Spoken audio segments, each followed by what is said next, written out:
Last topic क्या cover किया था भाई?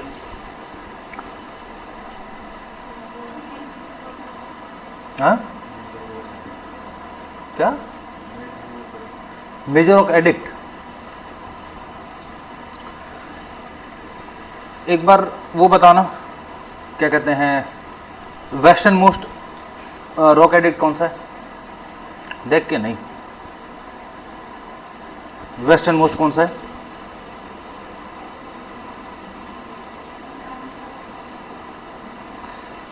Southern most?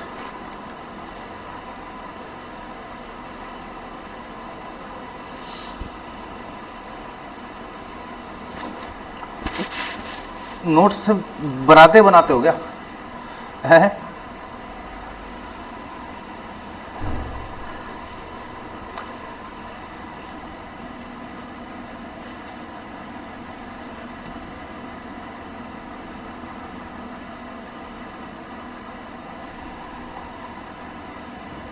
इस वाले पार्ट में यानी कि अशोका के टाइम पर कितना पार्ट सब कॉन्टिनेंट का मौर्यन अंपायर के अंडर में था? अशोका के टाइम पे पूरा का पूरा नॉर्थ वेस्ट था, ठीक है। यहां पे कहां तक था? किसके नॉर्थ में था? चोला चेरा पांड्यास के नॉर्थ में था। क्या यहां पे कलिंगा के अंडर में था? कलिंगा अंडर में नहीं था। हाँ, अशोका के टाइम पे पूछ रहा हूं मैं, ठीक है। ये पूरा नॉर्थ रीजन और यहां तक ये वाला पूरा का पूरा पोर्शन था अशोका के टाइम पर, ठीक है। यानी कि कलिंगा को भी ऐड कर लिया था मौर्यन एम्पायर में अशोका ने। अब इसके बाद हमने यहां तक रॉक एडिक्ट भी देख लिया था कि रॉक एडिक्ट का मेन पर्पस क्या था।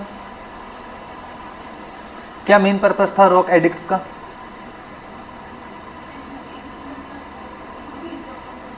बुद्धिज्म वर्ड तो यूज ही मत करना आप। उसके लिए अलग से वर्ड था, उसके लिए एक अलग से वर्ड था, धम्म, ठीक है। और जो धम्म था, फिर मैं बता रहा हूं, it is not related to Buddhism भाई। भले ही उसने बुद्धिज्म को बहुत पेट्रोनाइज किया था, ठीक है, बुद्धिज्म के पाथ को फॉलो कर रहा था, बट जो उसने धम्म की पॉलिसी दी थी, ठीक है, यानी कि इन धम्म को जो उसने रॉक इंस्क्रिप्शंस लगवा के, ठीक है, रॉक इंस्क्रिप्शंस पे लगवाया और अलग अलग पार्ट्स में इनको इस्टेब्लिश किया है, ठीक है। तो ये जो इसकी जो पॉलिसी थी, ये बुद्धिज्म से डायरेक्टली रिलेटेड नहीं थी कि उसने बुद्धिज्म की बातों को ही एकदम से इंस्क्रिप्शंस में लिखवा दिया और उसको फिर जाके कहीं ना कहीं इनग्रेव करवा दिया कि लो भाई लोग पढ़ लेंगे। तो पहली बात, जो धम्म की जो पॉलिसी थी अशोका की, वो बुद्धिज्म से रिलेटेड नहीं थी, उसकी वो खुद की पॉलिसीज थी, ठीक है, जो उसको पता चली बाद में, चाहे भले ही उसने बुद्धिज्म के बाद उसको कुछ रियलाइज हुआ, उसको जो रियलाइज हुआ, ठीक है, उसने उसको इंस्क्राइब कराया था, ना कि बुद्धिज्म के डायरेक्टली टीचिंग्स को, ठीक है। तो क्या मेन पर्पस था? इंस्क्रिप्शंस, चलो उसने अपनी जो पॉलिसीज थी, जो उसको बातें ठीक लगती थी, ठीक है, ऐसा नहीं कि बुद्धिज्म से डायरेक्टली कोई चीज़ उठाई और रॉक के ऊपर इंस्क्रिप्ट करवा दिया और फिर उसको गड़वा दिया, ठीक है, ये चीज़ नहीं थी। उसकी खुद की भी एक पर्सनल चॉइसेस थी कि इस हिसाब से जो है मेरे एम्पायर में काम होना चाहिए, और उन चीज़ों को उसने मेंशन करवाया जिनको हमने बोला धाम। और उसके बाद जो टीचिंग्स थी जो उसने लिखवाई थी, वो मैंने आपको लिखवाई थी। उसके बाद उसने अलग अलग एरियाज में उनको इंस्क्रिप्ट करवा दिया। क्या पर्पस था इंस्क्रिप्ट करवाने का? क्यों गड़वा रहा था वो?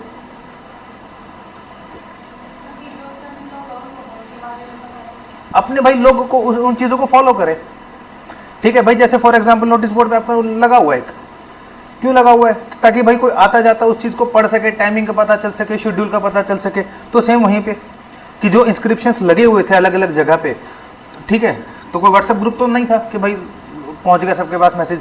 आता जाता कोई फॉरेनर है, ठीक है, तो उसको पॉलिसीज का बारे में पता चले कि यहाँ का जो एम्पायर है उसकी पॉलिसीज किस हिसाब से हैं, जो लोकल पीपल है उनको क्या काम करना है क्या नहीं करना, ठीक है। यानी कि एक तरह से मैसेज था कि भाई सारे पब्लिक्स के लिए कि भाई ये चीज़ें आपको जो है वो फॉलो करनी है, और उनको बोला गया धाम, ठीक है। अब आते हैं हम मॉडर्न एडमिनिस्ट्रेशन पे।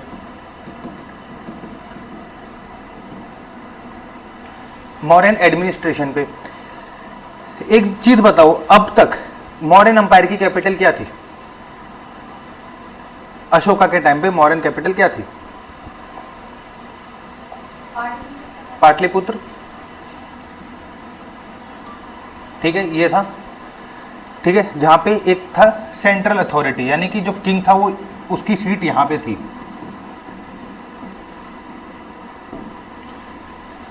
पाटलिपुत्र, जो पाटलिपुत्र प्रेजेंट डे कौन सा शहर है? पटना। ठीक है, तो आपको लगता है कि पटना से आप इतने बड़े अंपायर को रूल कर पाओगे? एक सिंगल अथॉरिटी रूल कर पाएगी? तो उसके लिए क्या होगा? अलग अलग ऑफिसर्स अपॉइंट होंगे जो अलग अलग रीजनल लेवल के ऊपर अपने अकॉर्डिंगली काम करें, और फिर किसको रिपोर्ट करेंगे? किंग को। ठीक है, तो सबसे पहले देखो जो पावर थी, ठीक है, तो अब यहां पर आता है क्या सर? डिवीजन ऑफ पावर थी। ठीक है, देखो डिवीजन ऑफ पावर तो थी, यानी कि मान के चलो यहां पे कोई रूलर बैठा हुआ है। ठीक है, यहां पे कोई रूलर बैठा हुआ है, वो अपने हिसाब से तो रूल नहीं कर सकता। ठीक है, उसको यहां पे रूल करेगा वो, बट किसके बिहाफ में? किंग के बिहाफ में। यानी कि किंग जो इसको ऑर्डर देगा, ठीक है, वही रूल्स को अपने एरिया में वो फॉलो करवाएगा। ठीक है, ऐसी जो एडमिनिस्ट्रेशन होता है उसको हम क्या कहते हैं?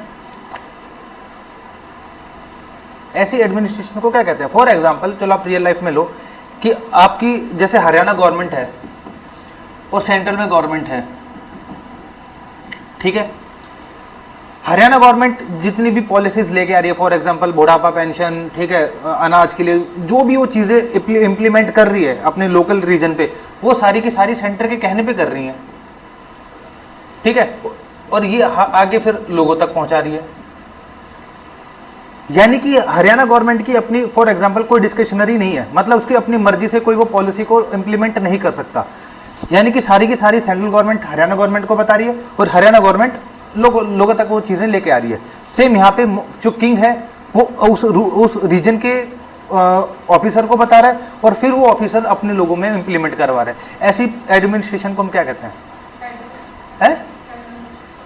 फेडरल तो वो हो गया कि जहाँ पे आपकी मर्जी होती है। फेडरल तो ये हो गया कि सेंट्रल गवर्नमेंट अपने एरिया में काम कर रही है, हरियाणा गवर्नमेंट अपने एरिया में काम कर रही है, वो होता है फेडरल। तो ऐसे को हम कहते हैं सेंट्रल, जिसको हम कहते हैं सेंट्रलाइजेशन, कि जहां पे ज्यादा से ज्यादा पावर सेंटर की होती है।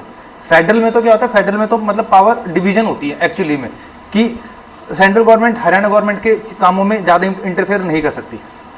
ठीक है, तो हरियाणा गवर्नमेंट के पास भी अपने कुछ पावर्स हैं जहां पे वो सेंट्रल गवर्नमेंट से बिना पूछे भी काम कर सकती है। तो ऐसी पॉलिसीज को या ऐसे एडमिनिस्ट्रेशन को हम कहते हैं फेडरल। बट जहां पे आपको बार बार सेंटर से पूछना पड़ेगा तो उसको हम कहते हैं केंद्रीय, यानी कि सेंट्रल। तो सबसे पहला मॉडर्न एडमिनिस्ट्रेशन में पहला पॉइंट डालना, सेंट्रलाइजेशन अथॉरिटी।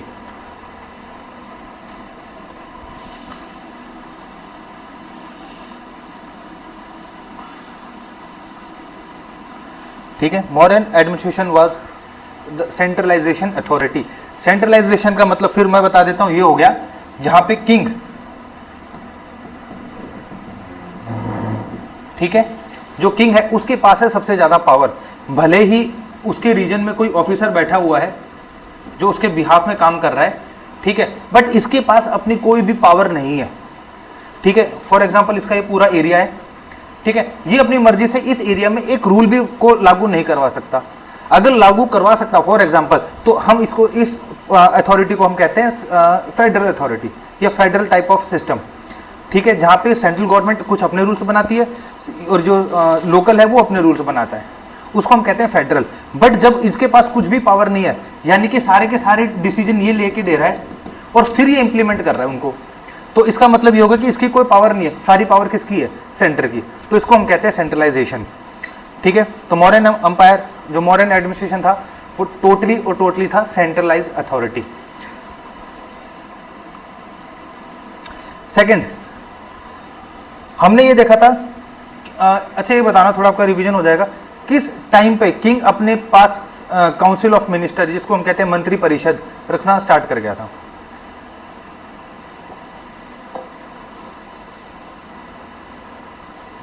किस टाइम पे किंग के पास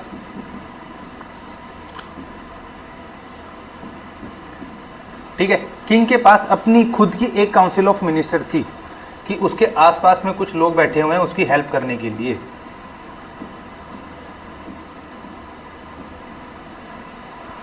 किस टाइम पे हुआ था ये? लेटर वैदिक में, गुड, ठीक है। लेटर वैदिक के टाइम पे। और अर्ली वैदिक में क्या था? सभा समिति, जो कि असिस्ट करते थे। यानी कि अब यहाँ पे किंग के पास अपनी एक काउंसिल ऑफ मिनिस्टर थी, ठीक है। तो सेकंड पॉइंट लिखना, काउंसिल ऑफ मिनिस्टर।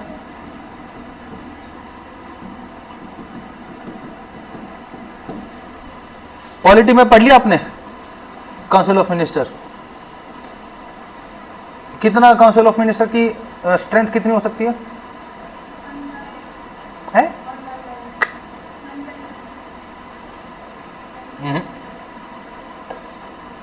कि असेंबली की, अगर फॉर एग्जांपल हरियाणा में असेंबली की सीट है 90, तो 90 में से कितने काउंसिल ऑफ मिनिस्टर बन सकते हैं? 1/10 1/10 कह रहे हो तो 9 हो गया। 9 तो नहीं है।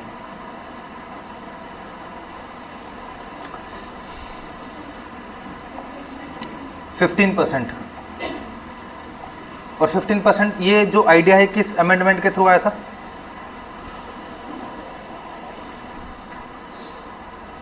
कौन सा अमेंडमेंट था कि जिसके थ्रू ये चीज़ लागू की गई? भाई असेंबली में जितनी भी सीट होंगी उसका 15% ही, मैक्सिमम 15% ही काउंसिल ऑफ मिनिस्टर बन सकते हैं, उससे ज़्यादा नहीं।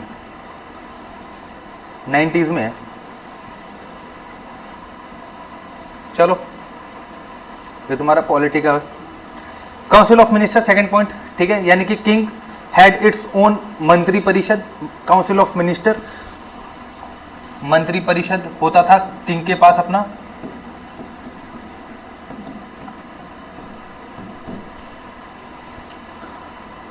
ठीक है, किंग के पास अपना एक मंत्री परिषद होता था जिसकी वजह से वो एक इतने बड़े एम्पायर को जो है वो रूल करता था।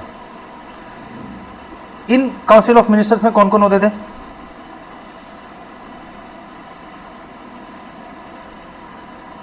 पहले ये बताओ कि ये मंत्री परिषद होते क्यों थे? काउंसिल ऑफ मिनिस्टर क्यों होते थे?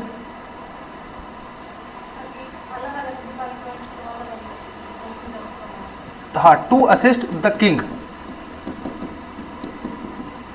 किंग की हेल्प करने के लिए, to assist the king for administration.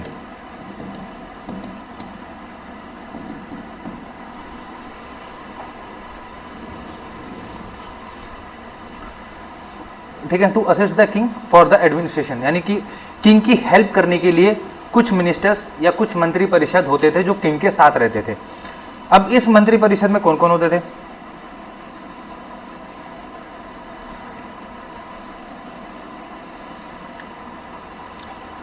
देखो सबसे पहले, ठीक है, काउंसिल ऑफ मिनिस्टर जहां लिखा हुआ है ना, जैसे सीओएम लिखा हुआ है, ठीक है, उसके आगे ऐसे मतलब नोट्स बनाने का भी थोड़ा टैक्टिक सीखना। जहां पे काउंसिल ऑफ मिनिस्टर लिखा हुआ है उसके आगे एरो डाल के नंबर 1 सबसे पहले होते थे महामंत्री।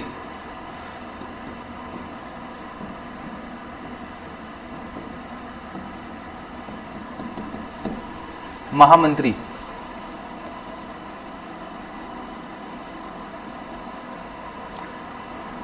ठीक है। सेकंड होते थे युवराज।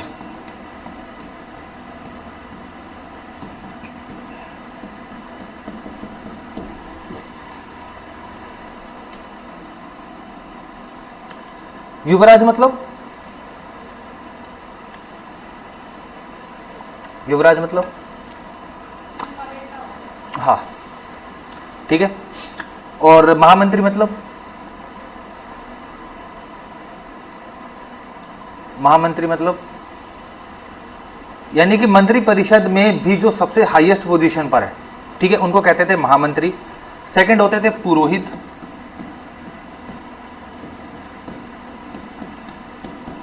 थर्ड होते थे पुरोहित। पुरोहित मतलब, पुरोहित मतलब, पुरोहित कौन होते थे? नहीं आइडिया क्या? प्रिस्ट। प्रिस्ट यानी कि ब्राह्मण्स। ठीक है, पंडित जो जिनको जो पूजा पाठ या जो रिचुअल्स करवाते थे वो, ठीक है। उसके बाद होते थे सेनापति,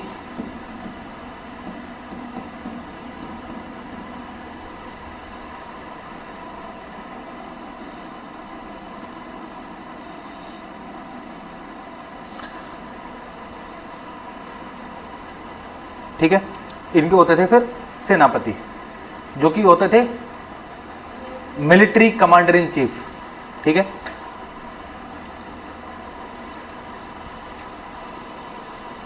अब ये देखो, फॉर एग्जांपल ये जो वो लोग हैं, ठीक है, ये वो लोग हैं जो किंग की डायरेक्टली हेल्प करते हैं एडमिनिस्ट्रेशन में। अब एक बात बताओ, फॉर एग्जांपल इसी को हम रियल लाइफ में देखते हैं, जैसे सीएम है, किंग को हम बना देते हैं सीएम, ठीक है। सीएम की भी अपनी काउंसिल ऑफ मिनिस्टर है, उसमें कौन कौन है, जैसे है सीएम के नीचे डिफेंस मिनिस्टर, हाँ है, सीएम के नीचे कौन कौन आता है, कौन से मिनिस्टर्स आते हैं, चलो होम मिनिस्टर हो गया, और फाइनेंस मिनिस्टर भी हो गया, चलो और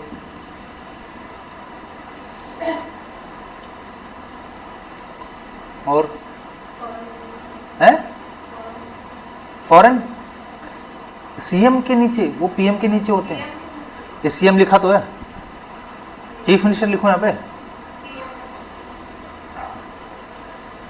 हाँ चलो होम मिनिस्टर भी, चलो ठीक है, फाइनेंस मिनिस्टर भी, और सीएम के नीचे और कौन है, रेल, हाँ एजुकेशन मिनिस्टर, और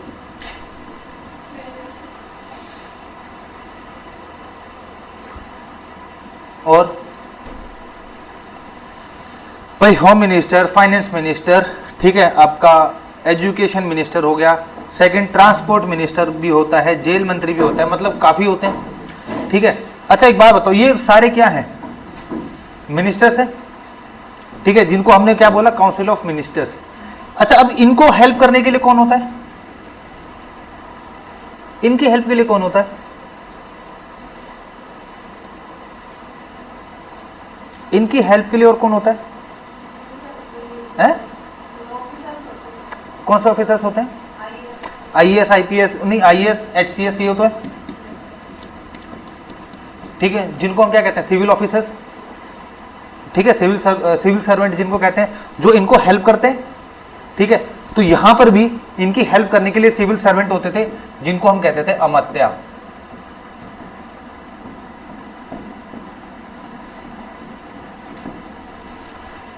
जिनको हम कहते थे अमात्यास, यानी कि सीएम के नीचे उनके मिनिस्टर्स हो गए, ठीक है। अब उनकी भी हेल्प के लिए होते हैं आईएएस एचसीएस, जो बैठे रहते हैं, जो पॉलिसीज बनाते हैं उनके लिए, ठीक है, जो उनको असिस्ट करते हैं, जो उनको एक सही रास्ता दिखाते हैं, ठीक है, पॉलिसी मेकिंग में उनकी हेल्प करते हैं, ठीक है, ये होते हैं सिविल सर्वेंट।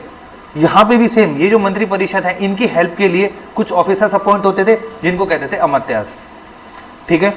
तो देखो किंग हो गया सबसे ऊपर, ठीक है, उसके नीचे हो गया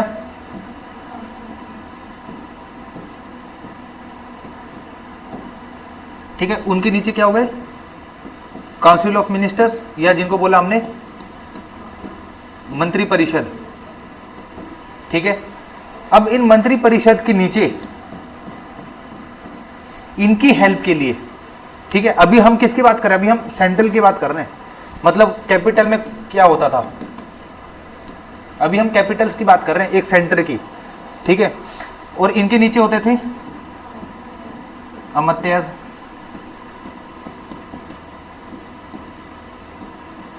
सिविल सर्वेंट,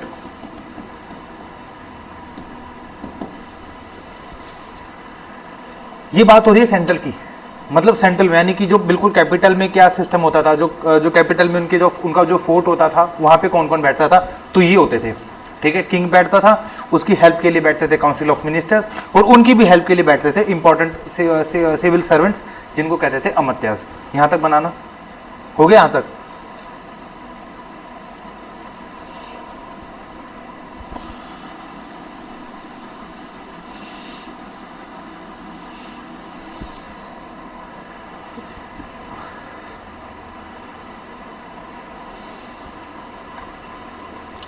चलो, ये देखो, जो ये सारी चीजें आपने देखी, यानी कि किंग, किंग के नीचे मंत्री परिषद, मंत्री परिषद के नीचे अमात्यास, ये सारा का सारा जो पूरा का पूरा एक चेन है, जो पूरा का पूरा एक पूरा सिस्टम है, ये होता था कैपिटल में, मतलब राजधानी में। बस ऐसा नहीं कि हर जगह होगा, ठीक है, सिर्फ कैपिटल में ये चीजें होती थी। आ जाओ, टाइमिंग नहीं पता थी आपको?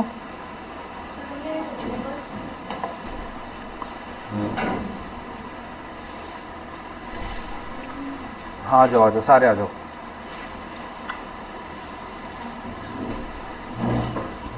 शिखा, टाइम क्या था? हैं? गलती हमारी, हम जो जल्दी आ गए। कल से टाइम से आना, मैं पहले बता रहा हूँ, ना कुंडी लगाऊंगा मैं फिर यहाँ पे, ठीक है भाई। तो जो ये फॉर्मेट था, जो ये सिस्टम होता था, ठीक है, ये होता था कैपिटल में, ठीक है, कैपिटल में। ऐसा नहीं कि हर जगह भाई, हर जगह किंग बैठा हुआ है, हर जगह काउंसिल ऑफ मिनिस्टर। जैसे हमारे इंडिया में ये पूरा का पूरा सिस्टम कहाँ मिलता है आपको? जहाँ पे पीएम होता है, उसकी काउंसिल ऑफ मिनिस्टर्स होती है, और उनके नीचे सिविल सर्वेंट्स होते हैं। कहाँ होता है? सेंटर में। कहाँ पे जगह कौन सी है? दिल्ली में, पार्लियामेंट में, ठीक है। तो ये सारा का सिस्टम कहाँ होता था? पाटलिपुत्र में, ठीक है।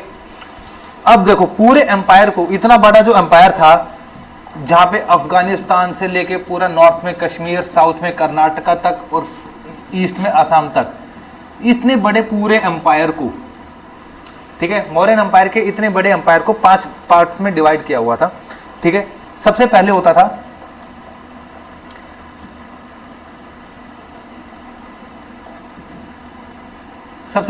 सेंट्रल अथॉरिटी, सेंट्रल, सबसे पहले होता था सेंटर,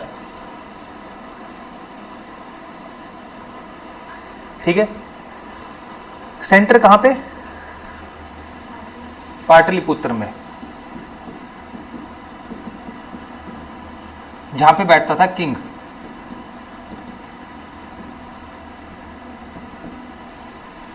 ठीक है। पहला जो पोर्शन था, जो पहला पार्ट था पूरे मौर्यन एम्पायर का, वो था सेंट्रल प्रोविंस। प्रोविंस समझते हो ना क्या होता है? प्रोविंस को और स्टेट कहते हैं, और क्या कहते हैं? कहीं कहीं जैसे स्टेट कहते हैं, हमारे यहाँ जैसे इंडिया के इंडियन स्टेट्स हैं, पाकिस्तान में उनको प्रोविंस कहते हैं, कि हमारे यहाँ पे इतने प्रोविंस हैं। जैसे हम कहते हैं ना, हमारे यहाँ पे 28 स्टेट है, तो वो कहते हैं हमारे यहाँ पे 7 या 8 प्रोविंस हैं। और क्या नाम होता है प्रोविंस? और क्या कुछ कह सकते हैं?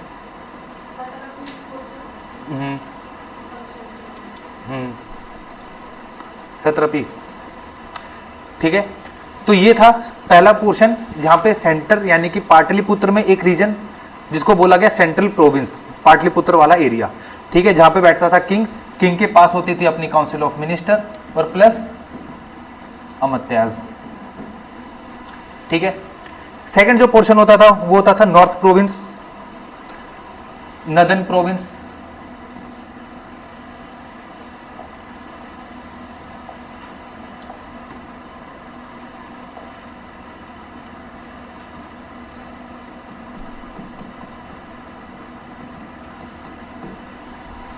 नॉर्थ प्रोविंस कौन सा होगा?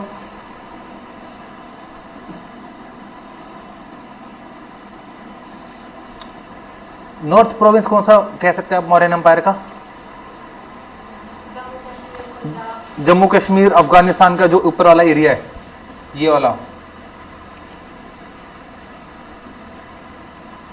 वाला जो एरिया है पूरा का पूरा, ठीक है, ये आता था सेकंड प्रोविंस, जिसको हमने कहा नॉर्थ प्रोविंस, यानी कि हिंदी में कहते थे उत्तर पथ,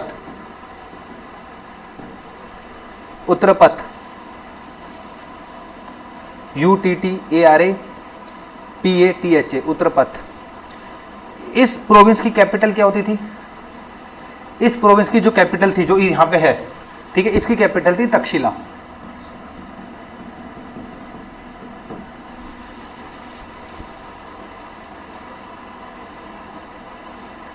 ठीक है, फिर होता था second southern province. Southern province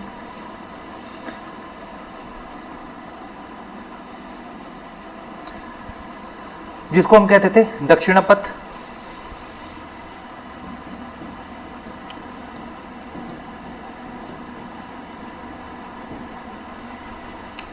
Dakshinapatha, और इसकी कैपिटल होती थी सुवर्णगिरी।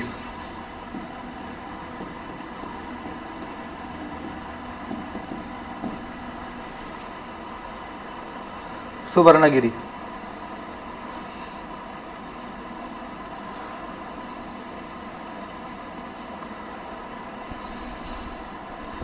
फिर होता था वेस्टर्न पोर्शन, वेस्ट प्रोविंस,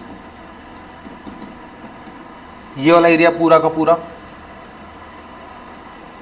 ठीक है, वेस्ट प्रोविंस। इसको हम कहते थे अवंतीपथ।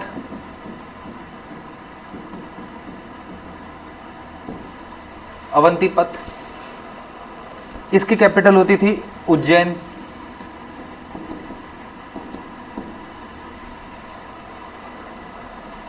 कैपिटल थी उज्जैन।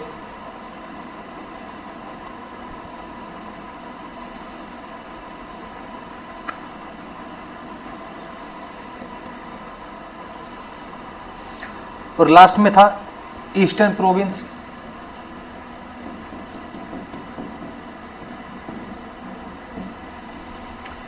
ईस्टर्न प्रोविंस जिसको कहते थे प्रच्यापथ, PRACHYAPATHA, प्रच्यापथ।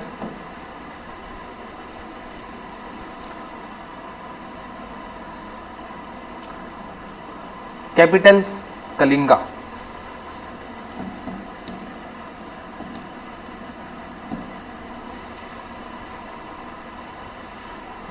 ये ड्रॉ कर लेना एक बार।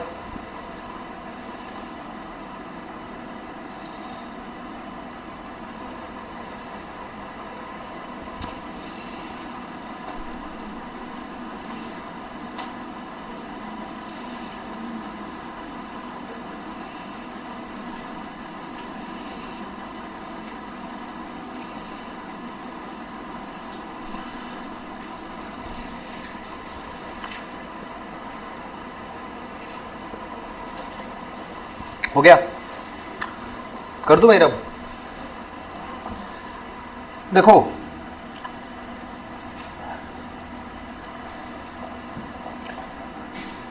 कैपिटल हो गई, यानी कि सेंट्रल प्रोविंस जहां पे किंग बैठता था, ठीक है, उसको हमने क्या बोला, सेंट्रल प्रोविंस, जहां पे उनकी मौर्यन एम्पायर की कैपिटल होती थी, यानी कि पाटलिपुत्र। ठीक है, यहां पे बैठते थे किंग। अगेन किंग की हेल्प के लिए काउंसिल ऑफ मिनिस्टर्स, और उनकी हेल्प के लिए अमात्याज। ठीक है, ये बात हो रही है सेंट्रल प्रोविंस की, ठीक है, जहां पे किंग एक्चुअली में अपनी गद्दी पे बैठा हुआ है। अब हम एक कोई भी प्रोविंस ले लेते हैं, ठीक है, कौन सा लेना बताओ, नॉर्थ ले लेते हैं, नॉर्थ प्रोविंस, उत्तर पथ, कैपिटल तक्षशिला। अब देखो, यानी कि पूरे के पूरे मौर्यन एम्पायर का जो हेड है, पूरे मौर्यन एम्पायर का जो हेड है वो है किंग। ठीक है, किंग की हेल्प के लिए काउंसिल ऑफ मिनिस्टर्स, और उनकी हेल्प के लिए भी अमात्याज। ठीक है, अब पूरे मौर्यन एम्पायर को 5 पार्ट में डिवाइड किया हुआ था, सेंट्रल, नॉर्थ, साउथ, वेस्ट और ईस्ट। हम एक कोई सा भी एक प्रोविंस उठा लेते हैं, क्योंकि सभी में ऐसे ही स्ट्रक्चर था, जैसे हम एक में बात करेंगे वैसे ही चारों के चारों प्रोविंस में भी सेम ऐसा ही स्ट्रक्चर होता था। तो सबसे पहले आता है प्रोविंस। ठीक है, आज के टाइम को भी हम लेके बात करेंगे, जैसे पूरे इंडिया पे रूल कर रही है सेंट्रल गवर्नमेंट, उसमें से हमने एक स्टेट निकाल लिया, कौन सा, फॉर एग्जांपल चलो अपना स्टेट ले लो, हरियाणा। ठीक है, वैसे ही हमने मॉडर्न एम्पायर में से एक स्टेट निकाल लिया नॉर्थ का, ठीक है, उत्तर प्रदेश जिसको बोला। सेंट्रल इसमें हरियाणा में मेन अथॉरिटी या जो मेन हेड है उसको हम क्या कहते हैं? सीएम। ठीक है, जो कि पूरे एक स्टेट का हेड है। यहां पे क्या बोलेंगे? यानी कि प्रोविंस का जो हेड होगा उसको हम क्या बोलेंगे? उसको हम कहते थे गवर्नर।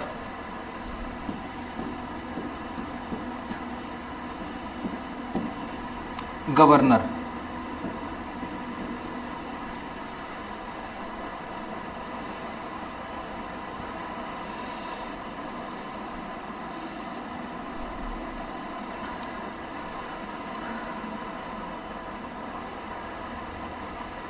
ठीक है, ये वो वाला गवर्नर नहीं है भाई जो आज के टाइम पे जो सेंट्रल गवर्नमेंट अपॉइंट करती है गवर्नर, वो नहीं, वैसे ही गवर्नर कहते थे। ठीक है, गवर्नर या कभी कभी वाइस रॉय भी कह देते थे, एक ही चीज है। ठीक है, अब देखो हरियाणा को फिर किस चीज में डिवाइड कर रखा है?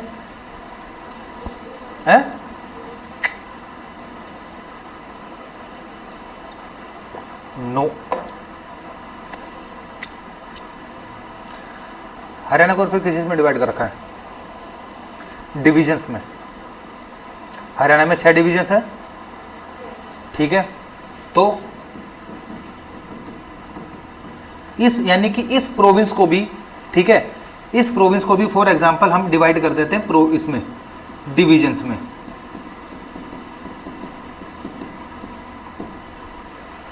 ठीक है, डिवीजन में। डिवीजन का हेड कौन होता था? एक डिवीजन का हेड होता था जिसको हम कहते थे प्रदेशिका।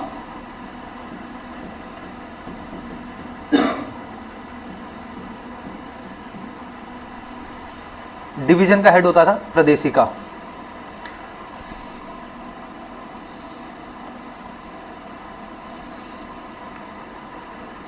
ठीक है, अब डिविजन्स को फिर किस में डिवाइड करते हैं? डिवीजन को फिर किस में डिवाइड करते हैं? डिस्ट्रिक्ट्स में। ठीक है, तो यहां पे भी फॉर एग्जांपल ये डिवीजन है तो इसमें हो गई ये डिस्ट्रिक्ट्स।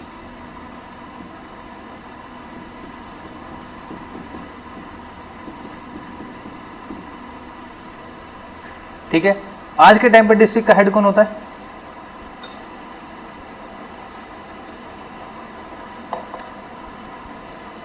डिस्ट्रिक्ट का हेड है? एक डिस्ट्रिक्ट का हेड कौन होता है? पॉलिटिकल पोस्ट की बात कर रहा हूं मैं, ये मत कहना सर डीएम। डीएम अलग चीज है।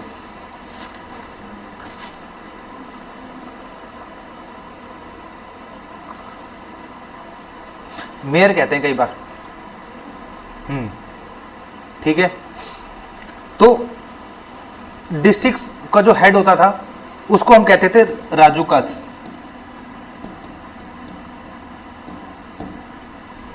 राजूकस।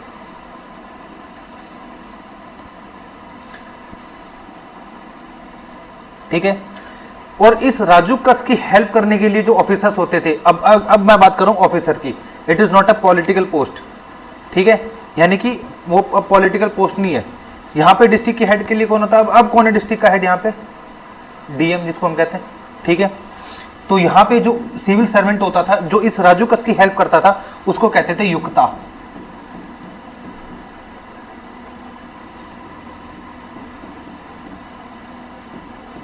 युक्ता।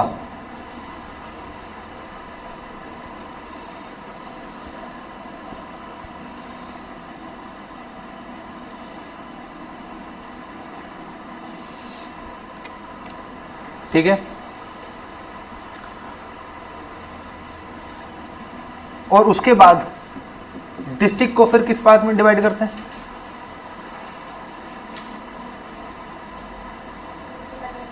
है? तहसील नहीं, इसको वैसे कहते हैं ग्रुप ऑफ 5 विलेज, मतलब ग्रुप ऑफ 5 to 4 विलेज। ठीक है, देखो मुझे लिटरली इस चीज़ का आइडिया नहीं है कि उसके ना इलेक्शंस होते हैं। अगर तुम में से किसी को नॉलेज हो तो बताना, मतलब उस पोस्ट को क्या कहते हैं, मुझे उस चीज़ का आइडिया नहीं है। जैसे सरपंच के इलेक्शन होते हैं ना, जिला परिषद के शायद, हाँ जिला परिषद। तो एक वो होता है ना जिला परिषद के अंदर कुछ विलेजेस आते हैं शायद, है ना भाई, 5-7 विलेज हो गए, है ना। तो वही सेम चीज, ठीक है, यहाँ पे यानी कि डिस्ट्रिक्ट के अंदर हो भी सकता है, फॉर एग्जाम्पल 10 हो, 10 विलेज है, फॉर एग्जाम्पल एक डिस्ट्रिक्ट के अंदर 10 विलेज है, तो इनको 5-5 के ग्रुप में डिवाइड कर दिया, ठीक है। और इन 5-5 के ग्रुप को डिवाइड कर दिया, जिसको हमने बोला ग्रुप ऑफ 5 विलेज। और जैसा आप बता रहे हो कि सर उसके हेड को हम कहते हैं जिला पार्षद, ठीक है, यहां पर इसको कहते थे स्थानिका, स्थानिका।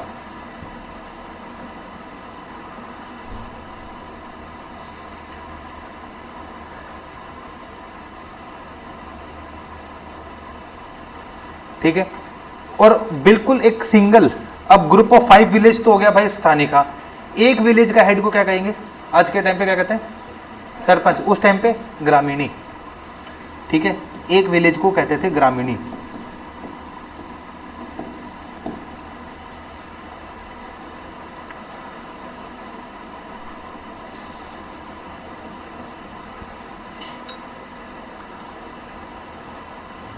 और अब ये देखो, ये जो चीज है, यानी कि इस यहां तक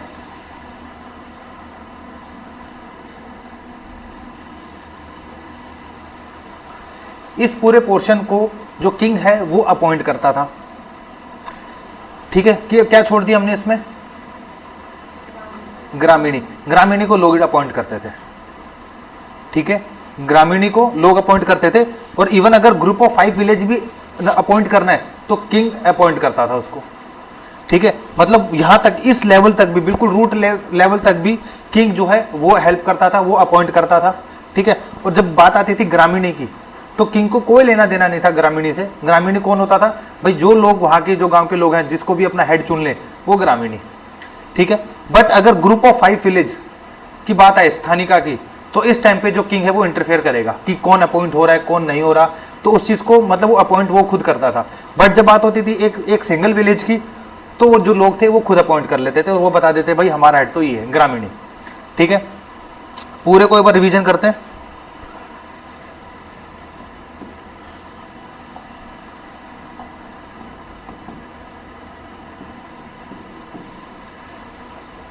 पूरा का पूरा जो सेंटर है, ठीक है, पूरा का पूरा एम्पायर जो है,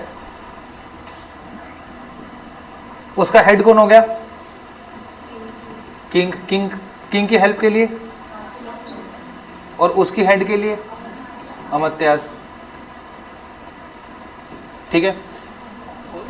अब अगला ब्लू कलर से, इसको कितने पार्ट में डिवाइड कर रखा था,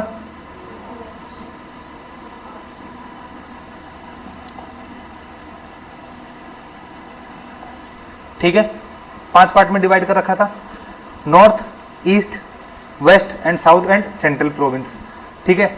हम इसको ले लेते हैं अब की बार, इस प्रोविंस को, ठीक है। ये हो गया उत्तर पथ, ये हो गया ईस्टर्न वाला, और ये वेस्टर्न अवंती पथ, और ये सदर्न का, ठीक है। और ये हो गया सेंट्रल प्रोविंस, ठीक है। हमने ले लिया सदर्न प्रोविंस। अब इस प्रोविंस का हेड कौन होगा, गवर्नर।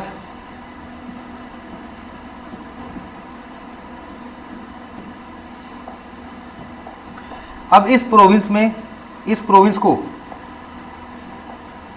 मान के चलो 4 पार्ट में डिवाइड कर दिया, तो ये एक जो पार्ट है इसको हम क्या बोलेंगे, डिवीजन। इस डिवीजन का हेड प्रादेशिका,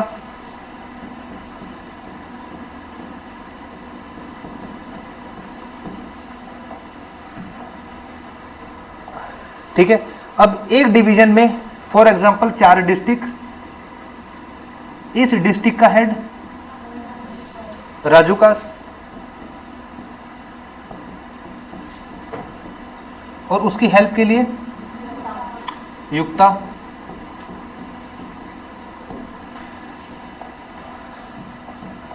अब इस डिस्ट्रिक्ट में फॉर एग्जांपल 10 विलेजेस, 5 इधर और 5 उधर, ठीक है। इन 5 का हेड स्थानिका, ठीक है। इन 5 का हेड, इन 5 विलेज का हेड, और एक सिंगल विलेज का हेड ग्रामीणी। और जो ये कॉन्सेप्ट था, ठीक है, कि यहाँ पे भी ऐसा ही था, यहाँ पे भी ऐसा ही था और यहाँ पे भी ऐसा ही था, ठीक है, ये था पूरा मॉडर्न एडमिनिस्ट्रेशन का एक तरह से पूरा का रूट चार्ट कि किस हिसाब से ऑफिसर्स जो थे अपॉइंट होते थे।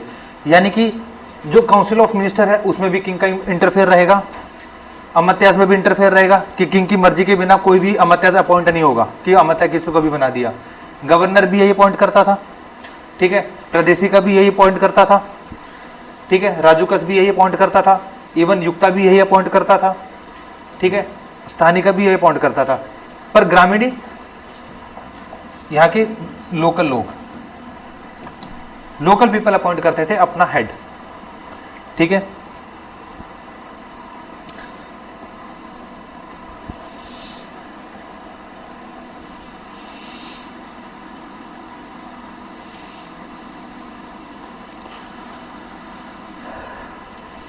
अब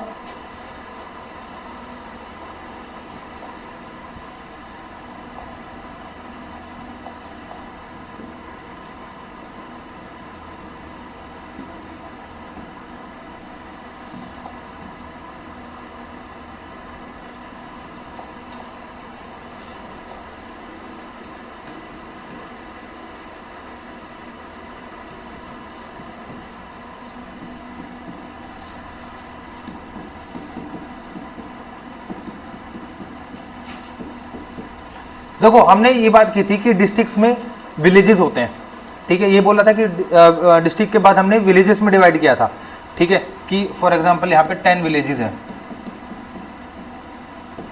ठीक है, और विलेज की साइड में तो हमने हायरार्की देख ली थी कि 10 विलेजेस का हेड कौन हो गया, स्थानीय का, और एक विलेज का ग्रामीणी। बट व्हाट अबाउट सिटी, अगर सिटी है, कोई शहर है, तो अगर सिटी है और उसका हेड है तो क्या,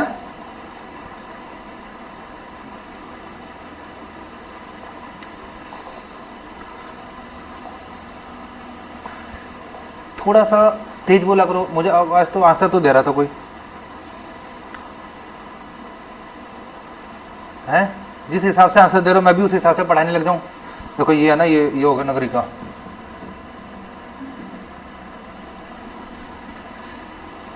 फिर तो तुम रिकॉर्डिंग में सुनना बिल्कुल वॉल्यूम करके कि बोल कर रहे हैं सर, ठीक है। जो सिटी का हेड होता था उसको हम कहते थे नगरी का,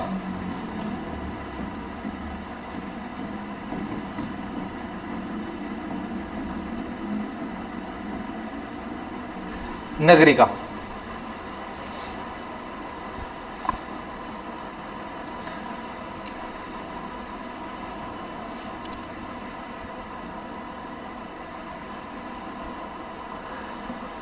अब और आज के टाइम पे कौन होता है, जैसे जिसको हम मेयर कहते हैं, भाई पूरे एक सिटी का जो हेड होता है, ठीक है, यानी कि मेयर, इसके हेल्प के लिए,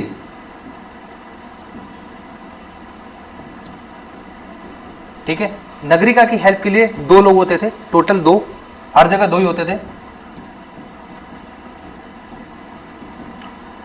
ठीक है, जिसका नाम था अस्ट्योनोमोई, अस्ट्योनोमोई, ASTYONOMOI, अस्ट्योनोमोई, लिख लेना एक बार ये।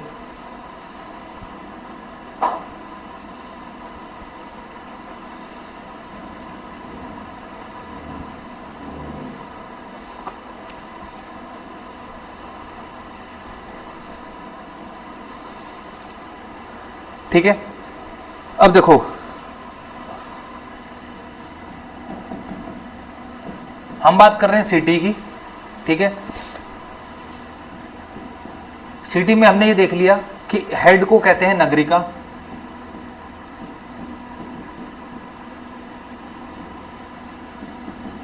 नगरिका के नीचे होता था अस्ट्योनोमोई,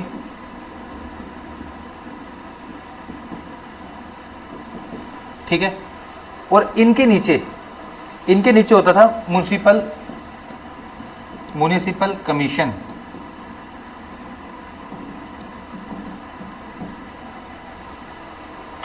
ठीक है, म्युनिसिपल कमीशन, जो कि इस म्युनिसिपल कमीशन की रिस्पॉन्सिबिलिटी होती थी पूरे के पूरे शहर में, मतलब पूरे के पूरे सिटी में एक तरह से एडमिनिस्ट्रेशन को बनाए रखना। ठीक है, और इसके लिए होती थी टोटल 6 कमिटीज।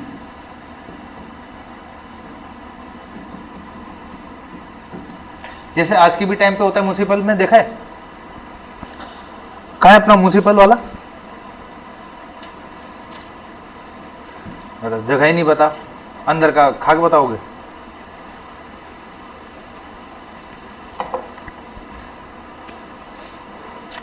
म्युनिसिपल जैसे जो अपना ये है, ये नगर परिषद अपना जो है, ठीक है, नगर निगम, तो उसके ना अलग अलग कमिटीज होती हैं जिसका काम होता है, हर एक कमेटी का कुछ अपना कुछ रूल होते हैं। जैसे कि पहली कमेटी का काम है कि शहर में जहाँ पे भी रजिस्ट्रीज होती हैं, प्लॉट खरीदे बेचे जाते हैं, ठीक है, उनमें जो रजिस्ट्रेशन होते हैं, रजिस्ट्री होती है, उनका कामकाज देखना, ठीक है। दूसरे का होता है पूरा का पूरा सर्टिफिकेट को देखना, बर्थ सर्टिफिकेट बनाना, कास्ट सर्टिफिकेट बनाना, मैरिज का बनाना, ठीक है, वो सर्टिफिकेट का पूरा काम होता है। थर्ड होता है पूरा का पूरा साफ सफाई को लेके, ठीक है, एक कमेटी का काम होता है कि वो पूरे शहर में साफ सफाई देखेगी। फोर्थ का काम होता है कि भाई जो कामकाज है, ठीक है, यानी कि जो एक पीस है वो बनी रहे, ठीक है, जैसे फॉर एग्जांपल पार्क में पानी वानी करना, ठीक है, कहीं पे जैसे लाइट खराब हो गई, ठीक है, या कहीं पे जैसे कुछ टूट गया है, तो मतलब उस चीज़ के लिए कमेटी करना। सेकंड होता है जैसे फायर का, ठीक है, फायर के लिए कि अलग से एक पूरा डिपार्टमेंट है, ठीक है। तो ये अलग अलग कमिटीज़ होती हैं जो कि शहर के अलग अलग कामकाज देखती है, ठीक है। ऐसा नहीं कि एक ही लोग सारा काम कर रहे हैं कि आज सर्टिफिकेट बना रहा था तो कल आग बुझाने जा रखा है। क्या तहसील अलग है?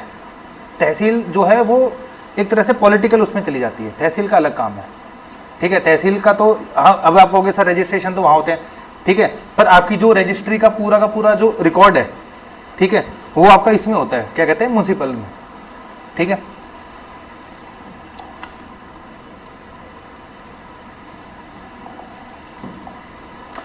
उसके बाद जैसे ये जो 6 कमिटीज हैं जो कि शहर के अलग अलग काम देखती है, तो वो काम है नंबर 1, लिखना स्टार्ट करना। जो 6 कमिटीज हैं, ठीक है, पहली जो कमेटी है नंबर 1, वो है इंडस्ट्री।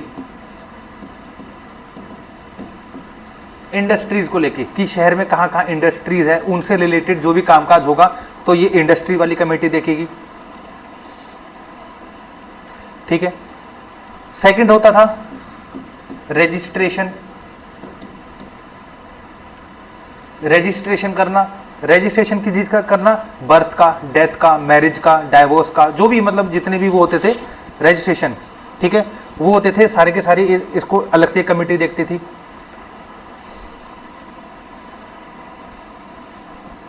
ठीक है।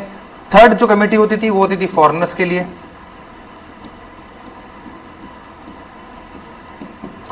फॉरेनर्स के लिए।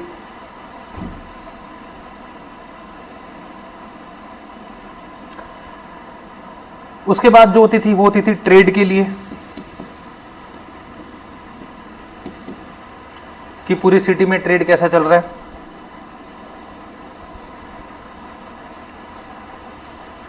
फिफ्थ होती थी इंपोर्ट एक्सपोर्ट के लिए, import and export and manufacture, कि उस शहर के अंदर किस किस चीज़ की फैक्ट्रीज है, किस किस चीज़ का चीज़ बन रही है, वो होती थी,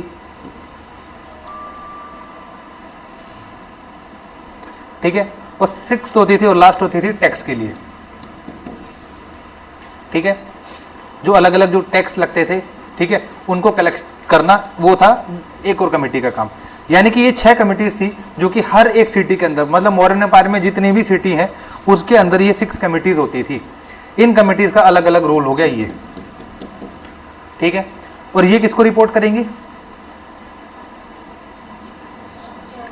एस्ट्रोनॉमी को, और वो किसको करेगा, है नगरिका को। नगरिका किसको करेगा, स्थानिका को क्यों करेगा, स्थानिका तो ग्रुप ऑफ विलेज है ना, है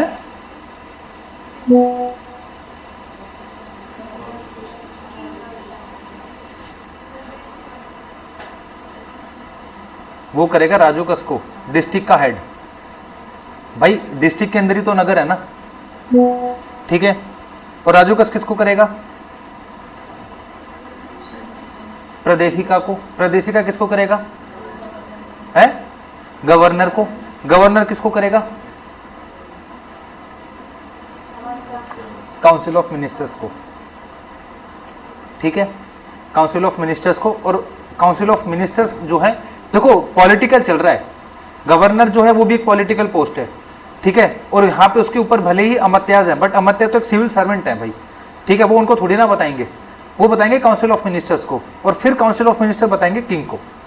ठीक है, और किंग आखिर में जाके मना कर देगा कि नहीं भाई, इतनी जो लंबी चेन उड़ के आई है फिर वापस जाएगी, इस तक आएगी, इस वाले कमेटी के हेड तक, नहीं तेरा काम नहीं बना, मना कर दिया किंग ने।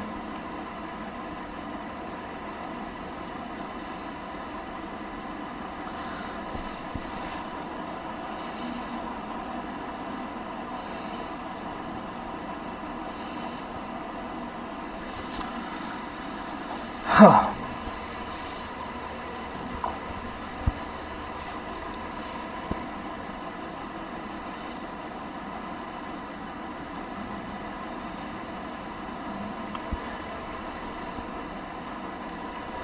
अब उसके बाद मिलिट्री।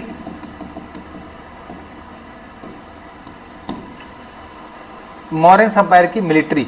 ठीक है, मिलिट्री का हेड कौन होता था? सेनापति। ठीक है, सेनापति किसका पार्ट था? काउंसिल ऑफ मिनिस्टर्स का, यानी कि वो तो किंग के उसमें बैठता था। ठीक है, उसके नीचे भी कुछ ऑफिसर्स रहेंगे फिर। ठीक है, उन ऑफिसर्स को क्या कहते थे? हैं? देखो उससे पहले ये देखना कि जैसे जो सेनापति था, ठीक है, मिलिट्री में अलग अलग डिपार्टमेंट होते थे। ठीक है, मिलिट्री के भी अपने अपने अलग अलग डिपार्टमेंट्स थे। आज के डिपार्टमेंट कैसे हैं? जैसे आज के मिलिट्री के डिपार्टमेंट कैसे हो सकते, कोई बता सकता है? किसी को थोड़ा भी रफ आइडिया हो तो?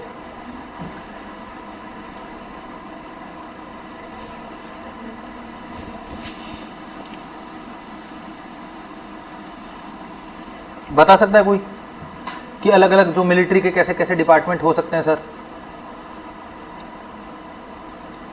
देखो जैसे आज के टाइम पे, ठीक है, प्रेजेंट टाइम पे मिलिट्री के जैसे अलग अलग डिपार्टमेंट है। फॉर एग्जांपल एडमिनिस्ट्रेशन को लेके है, ठीक है, कि भाई जिसको कहते हैं ना एडम में है। ठीक है, दूसरा होता है सिग्नल। ठीक है, दूसरा होता है जैसे ये इन्फेंट्री। ठीक है, फोर्थ होता है जैसे रडार को लेके। ठीक है, तो अलग अलग डिपार्टमेंट्स होते हैं आर्मी में भी।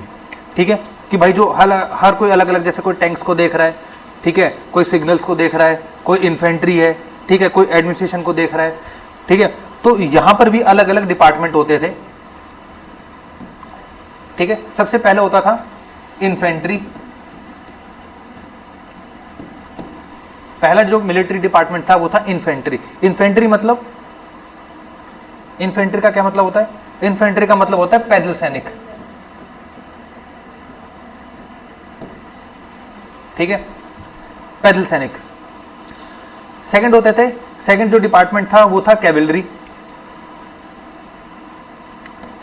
ठीक है, सेकंड होता था cavalry. Cavalry department, cavalry department मतलब घोड़े वाले। भाई मेरा घोड़ा ऐसे ही बनेगा, देख लेना।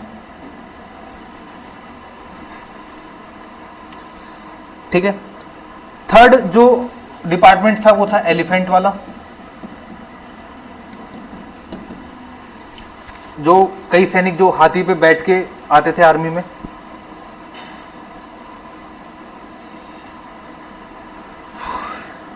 ठीक है, फोर्थ होता था चैरियट। चैरियट मतलब रथ।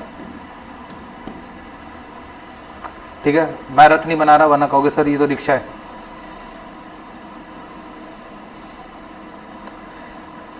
One two three four five. Fifth होता था नेवी।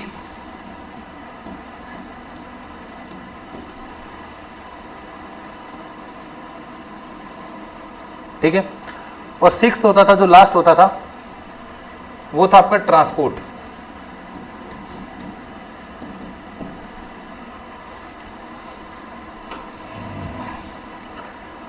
ठीक है, ट्रांसपोर्ट। ये टोटल होते थे 6 डिपार्टमेंट उस टाइम पे मिलिट्री के। ठीक है, यानी कि पूरी की जो पूरी मिलिट्री थी वो एक वेल ऑर्गेनाइज थी। कहीं पे पैदल सैनिक भी होते थे, घुड़सवार भी होते थे, एलिफेंट पे भी बैठ के आते थे, चैरियट्स में भी होते थे, यानी रथ में भी कुछ सैनिक आते थे। ठीक है, नेवी होती थी। नेवी क्यों होती थी, क्या रीजन है? नेवी तो कहीं मतलब इतना तो था ही नहीं।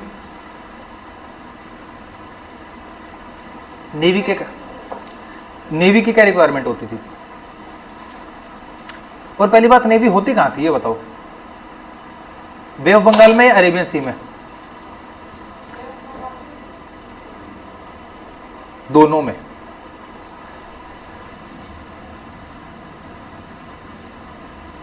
यहां तक था ना? ठीक है, यानी कि अरेबियन सी से भी टच हो रहा है कोस्ट और बे ऑफ बंगाल से भी टच हो रहा है। ठीक है, नेवी का पहला जो मेन रूल होता था वो होता था इंपोर्ट एक्सपोर्ट को प्रोटेक्ट करना, यानी कि जो भी सामान जा रहा है या जो आ रहा है उसको प्रोटेक्ट करना, ये होता था मेन नेवी का काम। ठीक है, वॉर हेड तो सेकेंडरी काम था उनका। पहला काम ये था कि यहाँ से जितना भी जो ट्रेड है वो जा रहा है और जो भी आ रहा है उसकी सिक्योरिटी के लिए। ठीक है, और ट्रांसपोर्ट एंड सप्लाई का मतलब होता था कि जैसे युद्ध के टाइम पे, ठीक है, वॉर के टाइम पे चीज़ें पहुंचाना, सामान पहुंचाना, खाने का सामान पहुंचाना, वो सारा का सारा काम होता था ट्रांसपोर्ट डिपार्टमेंट का। ठीक है, अब देखो इस डिपार्टमेंट के, हर डिपार्टमेंट के अपने एक हेड होते थे। तो टोटल कितने हेड हो गए? 6। और हर एक हेड जो होता था उसको कहते थे अध्यक्ष।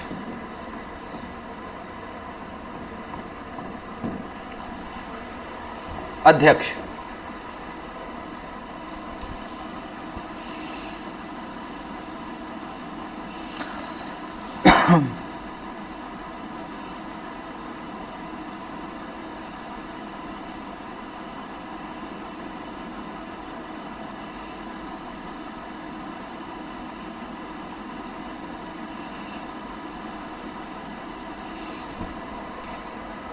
ठीक है, यानी कि देखो अब फिर हम वही बात करते हैं।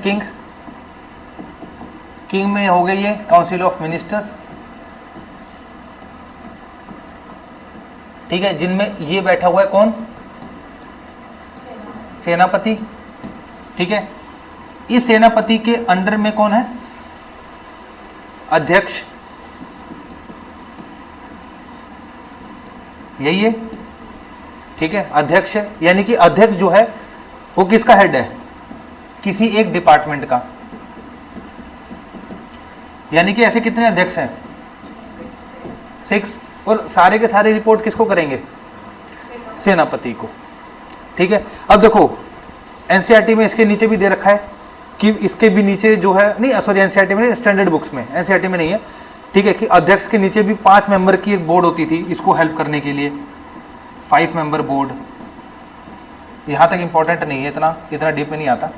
ठीक है, कि इसके नीचे भी, यानी कि हर डिपार्टमेंट में 5 मेंबर के बोर्ड होते थे, यानी कि टोटल हो गए 6। यानी एक तो डिपार्टमेंट में हो गया अध्यक्ष और इसकी हेल्प के लिए 5 लोग।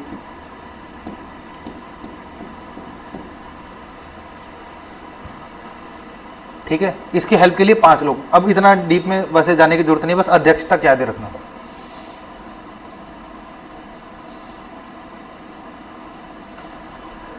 उसके बाद आता है टैक्स।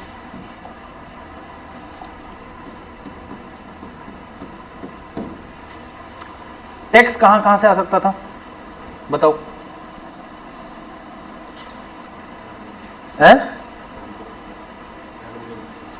एग्रीकल्चर, जिसको हम बोलते हैं लैंड टैक्स, और है ट्रेड, चलो कस्टम्स,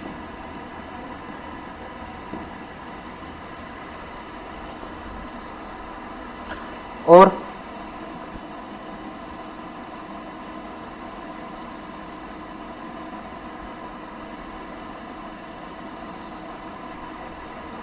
देखो टैक्स जो थे वो काफ़ी टाइप के थे। ठीक है, मतलब काफ़ी लिस्ट थी जहाँ से टैक्स आता था। मेन है लैंड टैक्स, कस्टम्स, माइन कि अगर आपने कहीं जैसे खुदाई की है और कुछ निकला है, ठीक है, तो आपको टैक्स देना पड़ेगा। फॉरेस्ट प्रोड्यूस, अगर आप फॉरेस्ट से कुछ चीज़ इकट्ठा कर रहे हो तो उसके लिए आपको टैक्स देना पड़ेगा। सेकंड, लेबर, ठीक है, कि अगर आप कुछ भी नहीं कर रहे हो, आपके पास एग्रीकल्चर नहीं है, ठीक है, बट आप लेबर हो, लेबर के थ्रू आप पैसा कमाते हो, तो आपको कुछ टाइम के लिए किंग के वहाँ पे भी फ्री ऑफ कॉस्ट काम करना पड़ेगा, वो आपका टैक्स हो जाएगा ऐसा, ठीक है। पर जो मेन वो था लैंड रेवेन्यू, जहाँ से सबसे ज़्यादा रेवेन्यू जो था अंपायर को मिलता था लैंड रेवेन्यू से। ये कितना होता था? 1/6, ठीक है, यानी कि आपकी लैंड से जितना भी जो भी प्रोड्यूस होगा उसका 1/6 एज अ टैक्स आपको एम्पायर को, किंग को जो है वो देना पड़ेगा।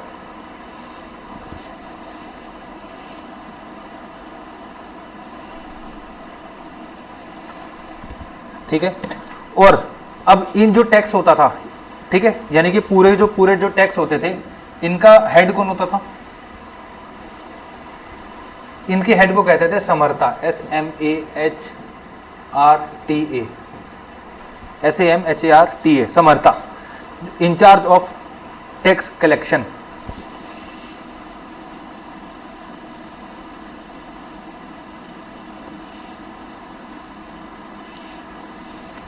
ठीक है, पूरे का होता था ये, ठीक है, यानी कि यहां से भी जो टैक्स आया वो भी समर्था कलेक्ट करेगा, यहां से भी, यहां से भी, यहां से भी, जहां से भी टैक्स आ रहा है, ठीक है, उसके लिए एक ही सिंगल अथॉरिटी होती थी। ऐसा नहीं कि सबके लिए अलग अलग डिपार्टमेंट के लिए अलग अलग इंचार्ज होते थे, एक ही इंचार्ज होता था जिसको हम कहते थे समर्था।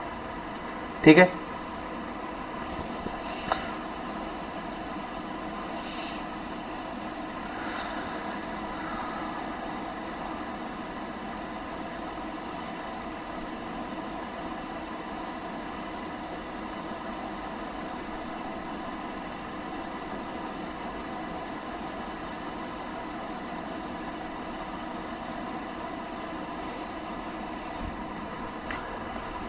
उसके बाद एक छोटा सा टॉपिक, एक चीज और है,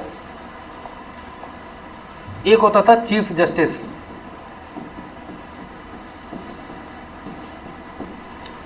चीफ जस्टिस, ठीक है, न्याय के लिए भी वहां पे जो कोर्ट होती थी, ठीक है, मुगल दरबार, मतलब मुगल दरबार कह रहा हूँ, सॉरी, इसमें मॉरेंस में, ठीक है, यहाँ पे भी कोर्ट होती थी जो कि न्याय करती थी, और जो वो होता था एक तरह से भाई, जिसको हम कहते हैं ना भाई न्याय मिलना, वो किस टाइप का होता था? वो भी एक कास्ट सिस्टम बेसिस पे होता था। अगर ब्राह्मण गलती कर रहा है तो उसके लिए थोड़ी कम सजा, और वही गलती अगर शूद्र कर दे तो उसके लिए हार्श पनिशमेंट। ठीक है, तो चीफ जस्टिस जो होता था, जो चीफ जज होता था, ठीक है, जो चीफ जज होता था उसको कहते थे धर्म अधिकरण।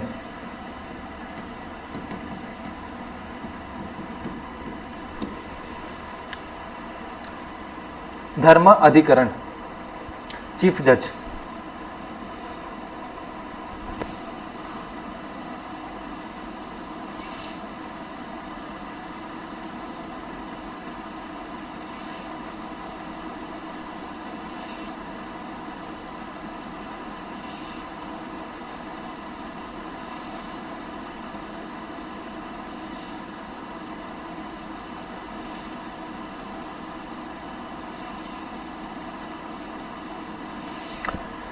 ठीक है,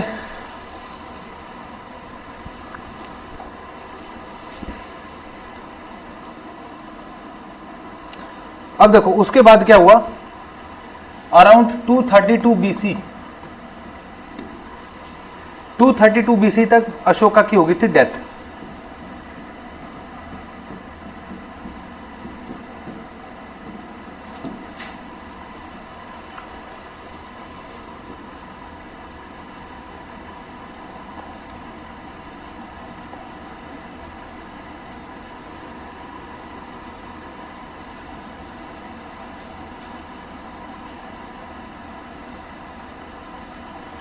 ठीक है, अशोका की हो गई थी डेथ। उसके बाद देखो जितना भी जो मौर्यन एम्पायर था, ये यहां तक,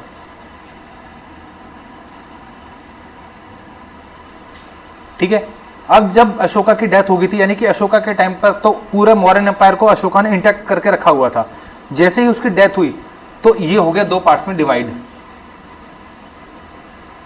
ठीक है, दो पार्ट्स में डिवाइड हो गया, यानी कि एक बन गया आपका वेस्टर्न पार्ट, एक बन गया ईस्टर्न पार्ट। ठीक है। और जो अशोका के सक्सेसर्स थे, यानी कि अशोका के बाद के जो आने वाले रूलर थे, ठीक है, वो काफी वीक रूलर थे, ठीक है, वीक रूलर, ठीक है। अब वीक रूलर जब थे, अब देखो पहली बात, यहां पे भी एक किंग था, ठीक है, एक यहां पे भी किंग था, और ये इतने पावरफुल नहीं थे, ठीक है, कि भाई इतने पावरफुल नहीं थे जितना अशोका था। यानी कि अशोका के टाइम पे जो नॉर्थ वेस्ट जो रुका हुआ था, मतलब शांत बैठा हुआ था, क्योंकि इतना बड़ा एम्पायर है भाई, अशोका की आर्मी है, ठीक है। जैसे अशोका की डेथ हुई उसके बाद इस वेस्टर्न पार्ट पे तो हो गया कंट्रोल, यानी फॉरेनर्स ने इसको अपने कंट्रोल में ले लिया, क्योंकि वहां का जो रूलर था अब वो इतना एक पावरफुल नहीं था, इतना एक अपोज नहीं कर पाया, ठीक है, अपने एरिया को, तो वो तो चला गया। प्लस जब रूलर ही वीक है, ठीक है, फॉर एग्जांपल जब सेंट्रल अथॉरिटी वीक है और जो डिस्ट्रिक्ट में जो गवर्नर्स बैठे हुए हैं वो जब पावरफुल हो जाए तो क्या करेंगे, वो अपने आप को इंडिपेंडेंट कर लेंगे, ठीक है, कि भाई अब मैं किंकी विंकी मैं नहीं सुनूंगा भाई, अब तो मैं अपना इंडिपेंडेंट हो गया। यानी कि इधर कलिंगा ने अपने आप को फ्री कर लिया, ठीक है, जो कलिंगा का जो गवर्नर था, ठीक है, उसने अपने आप को फ्री कर लिया। सदन का जो वो था,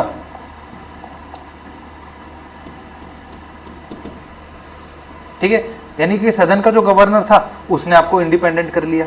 यानी कि अब तरह से क्या होने लग गया, मौर्यन एम्पायर टूटने लग गया, ठीक है, यानी कि फाइनली ये धीरे धीरे टूटने लग गया। यानी कि ये बन गए सतवाहनास,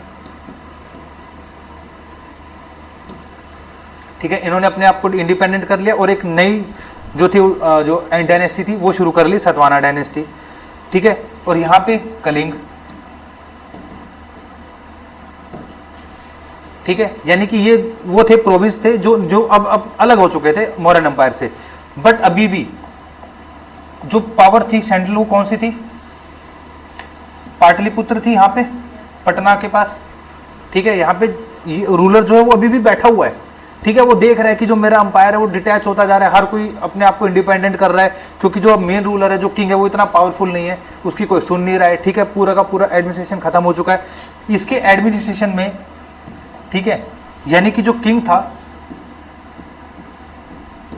ठीक है, जो किंग था इसी के सेनापति था, एक सेनापति होता था काउंसिल ऑफ मिनिस्टर में, ठीक है, जो होता था जिसका नाम था पुष्यमित्र शुंगा, ठीक है, वो इसी के अंडर में इसका सेनापति था पुष्यमित्र शुंगा, उसने इसको कर दिया काम तमाम, ठीक है, यानी किंग को ही मार दिया और फिर खुद बैठ गया गद्दी पे कि अब से मैं काउंसिल ऑफ मिनिस्टर में वो नहीं हूं, अब मैं क्या बन गया, किंग।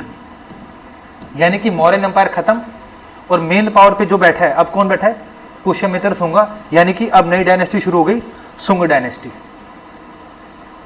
ठीक है। और अब शुंग डायनेस्टी को यहीं छोड़ दो, ठीक है, क्योंकि अब हम पढ़ेंगे साइड बाय साइड जो एक नया रिलीजन शुरू हुआ था जैसे बुद्धिज्म और जैनिज्म, ठीक है। यानी कि मौर्यन एम्पायर अब टोटली खत्म हो चुका है।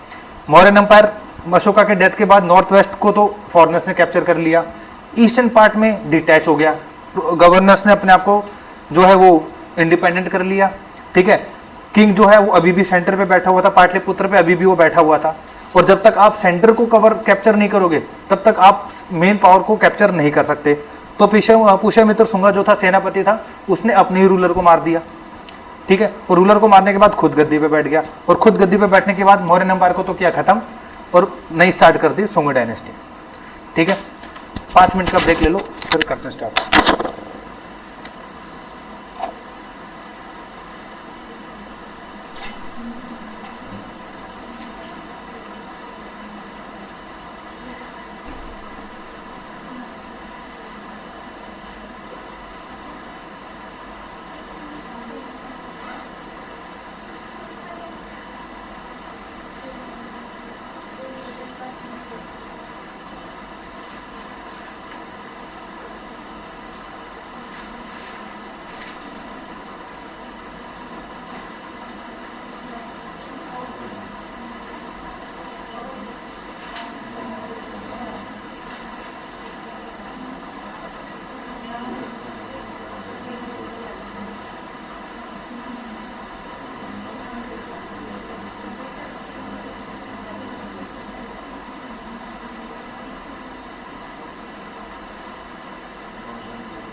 करे भाई स्टार्ट, ले लियो सांस तो।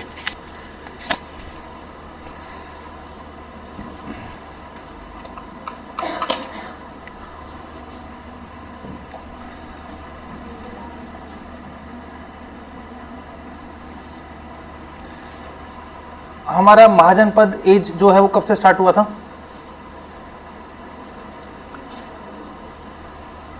600 BC, ठीक है। हम इस टाइम पीरियड में कहां तक आ गए? लगभग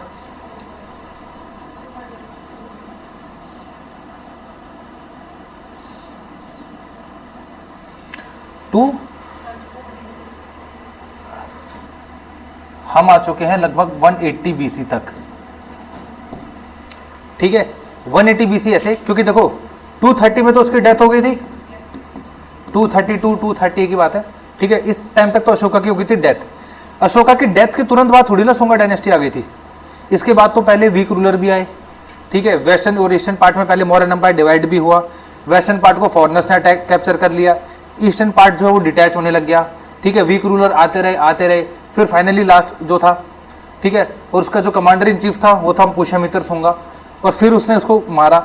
यानी कि लगभग ये चीज़ें पूरी कहानी चली लगभग 50 साल और, ठीक है। और 180 BC तक फाइनली सुंग डायनेस्टी जो थी वो आ गई पावर में अब, ठीक है, जिसकी कैपिटल थी विदिशा। यानी कि अब उसने कैपिटल को शिफ्ट कर दिया था पाटलिपुत्र से हटा के विदिशा। विदिशा प्रेजेंट टाइम में कहाँ है?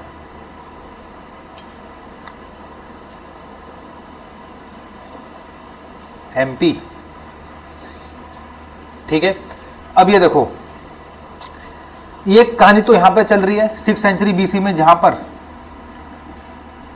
इधर सबसे पहले आए वही महाजनपद, ठीक है।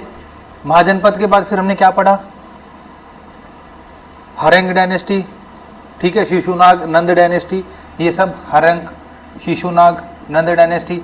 इसके बाद मौर्यंस आए, ठीक है। इसी में हमने वो भी देखा, अलेक्जेंडर भी आया था, फॉरेन इन्वेजन्स भी हुआ था, इंडो ग्रीक्स भी हुए थे, वो भी देख लिया हमने। और अब हमारी कहानी इस फेज में आ चुकी है, कहाँ तक?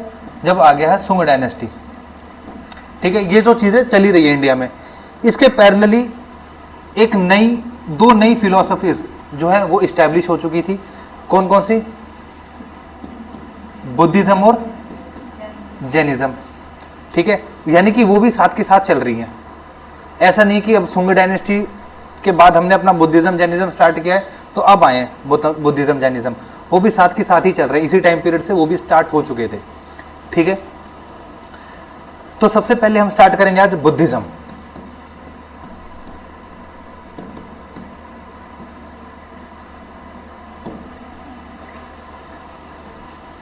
सबसे पहले इंपॉर्टेंट चीज मेंस पर्सपेक्टिव के लिए, कॉज ऑफ ओरिजिन। क्या कारण था कि बुद्धिज्म स्टार्ट हुआ? एक नई फिलोसफी, एक नया आइडिया, एक नया थॉट जो है वो आया। कॉज ऑफ ओरिजिन, पहले ये बताओ कॉज ऑफ ओरिजिन का क्या मतलब हुआ, कि क्या रीजन है, ठीक है। यानी कि इससे पहले बुद्धिज्म जैनिज्म से पहले क्या चल रहा था? बुद्धिज्म और जैनिज्म से पहले क्या चल रहा था?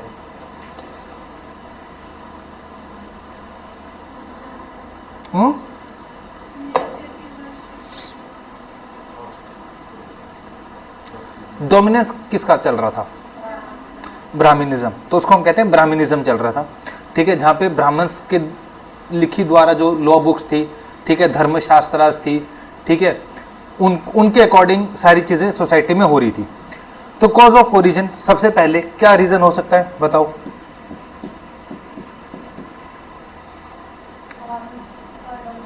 क्या ब्राह्मण्स का डोमिनेशन से तो क्या प्रॉब्लम है?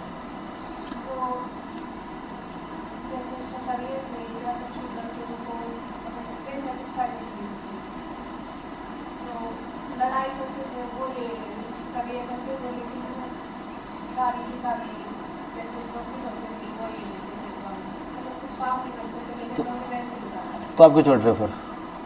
आप क्यों छोड़ रहे हो फिर? ब्राह्मण्स को मिल जाता तो? नहीं, मैंने पढ़ा इसलिए। अरे जोक सपाट, देखो बिल्कुल ठीक बोला है। देखो जो हायरार्की होती थी ना, जो वर्ण सिस्टम होता था, सबसे ऊपर कौन होते थे? ब्राह्मण्स, ठीक है, फिर होते थे क्षत्रिय, फिर होते थे वैश्य और होते थे शूद्र, ठीक है। यानी कि इस डोमिनेंस में सेकंड नंबर पर आते थे क्षत्रिय, यानी कि क्षत्रिय से भी ऊपर कौन होते थे? ब्राह्मण्स, ठीक है। और ब्राह्मण्स जो थे वो सिर्फ रिचुअल्स करते थे, ठीक है, ब्राह्मण्स जो थे वो रिचुअल्स करते थे, और इनको जो लैंड जो ग्रांट था वो भी फ्री था, यानी कि इनको जो लैंड जो थी वो मिल जाती थी, उसके ऊपर कोई टैक्स नहीं देना होता था, ठीक है। ये रिचुअल्स करते थे, इनको गिफ्ट भी मिलते थे। और जो क्षत्रिय थे, ठीक है, वो वॉर में इन्वॉल्व रहते थे, ठीक है, यानी कि अपनी जो प्रजा है, अपनी जो सोसाइटी, उनकी प्रोटेक्ट ये कर रहे हैं, ठीक है, वॉर में ये सबसे आगे हैं, ठीक है। और इतना अगर ये सेक्रीफाइस कर रहे हैं उसके बावजूद भी ये सेकंड नंबर पर है। तो यहां पे ब्राह्मणिज्म और क्षत्रिय के बीच में थोड़ा सा डिस्प्यूट था, हायरार्की को लेके, भाई हम ऊपर हैं तुम ऊपर हो। ब्राह्मण कहते थे हम ऊपर है, क्षत्रिय कहते थे कि भाई वॉर हम लड़ रहे हैं, प्रोटेक्ट हम कर रहे हैं, ठीक है, जाने हमारी जा रही है, और फिर भी आप हायरार्की में नंबर 1 कैसे हो गए? आप तो सिर्फ रिचुअल्स ही तो कर रहे हो, ठीक है। तो पहला ये था कि क्षत्रिय और ब्राह्मण का जो था वो डिस्प्यूट था। सेकंड पॉइंट, चलो ठीक है, अच्छा पॉइंट बताया। सेकंड पॉइंट,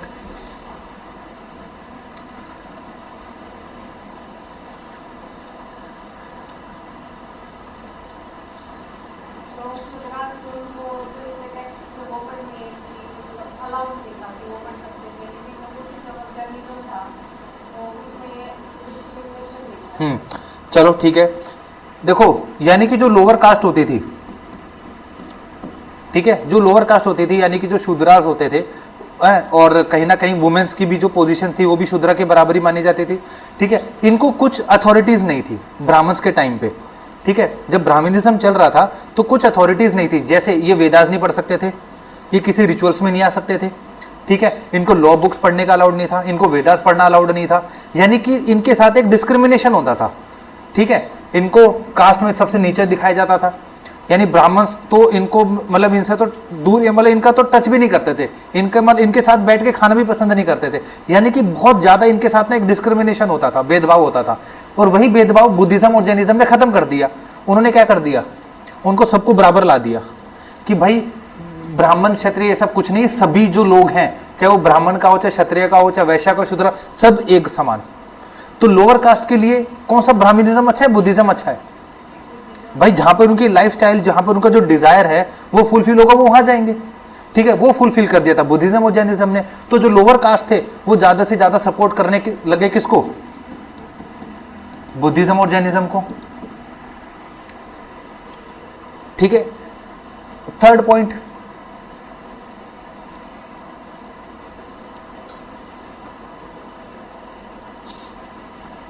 उधर से भी आ जाओ कोई पॉइंट बताओ।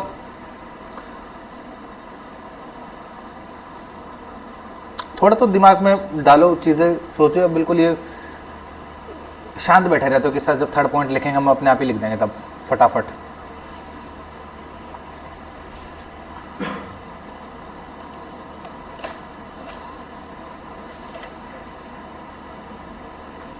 बोलो, और क्या रीजन हो सकता है?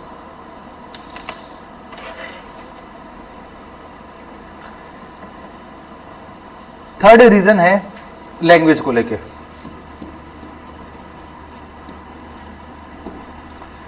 लैंग्वेज को लेके देखो, जितनी भी, पहली बात तो शूद्रास को तो वैसे चलो पढ़ना अलाउड नहीं था ब्राह्मण्स के टाइम पे, पर ब्राह्मणिज्म के टाइम पे कौन सी जो लैंग्वेज थी वो डोमिनेंस में थी?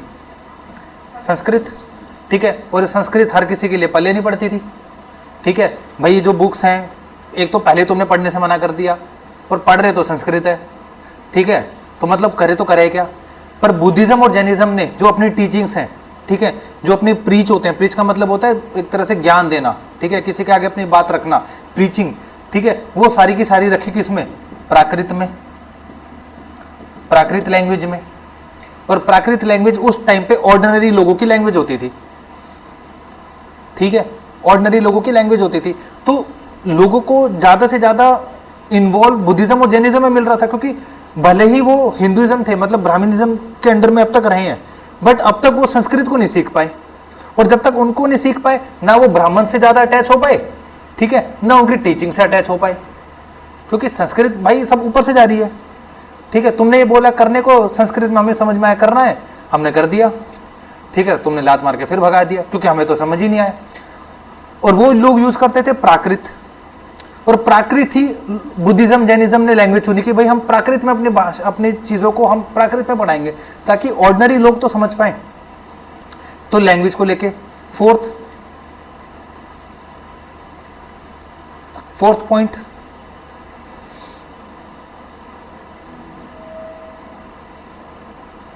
फिर साइलेंट हो गए।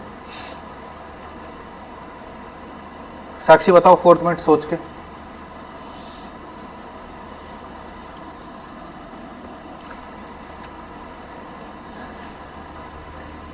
Animal sacrifice. एनिमल सेक्रीफाइस, देखो एनिमल सेक्रीफाइस का क्या मतलब हुआ। ब्राह्मणिज्म के टाइम पे रिचुअल्स होती थी, तो रिचुअल्स के टाइम पे बहुत ज़्यादा एनिमल को सेक्रीफाइस किया जाता था, मतलब जानवरों की बलि चढ़ाई जाती थी, ठीक है, जानवरों की ज़्यादा से ज़्यादा बलि चढ़ाई जाती थी। अब उसके बाद अब आपने ये देखा था कि लेटर वैदिक में सबसे इंपॉर्टेंट डेवलपमेंट क्या हुई थी, सबसे इंपॉर्टेंट क्या चीज़ हुई थी लेटर वैदिक में?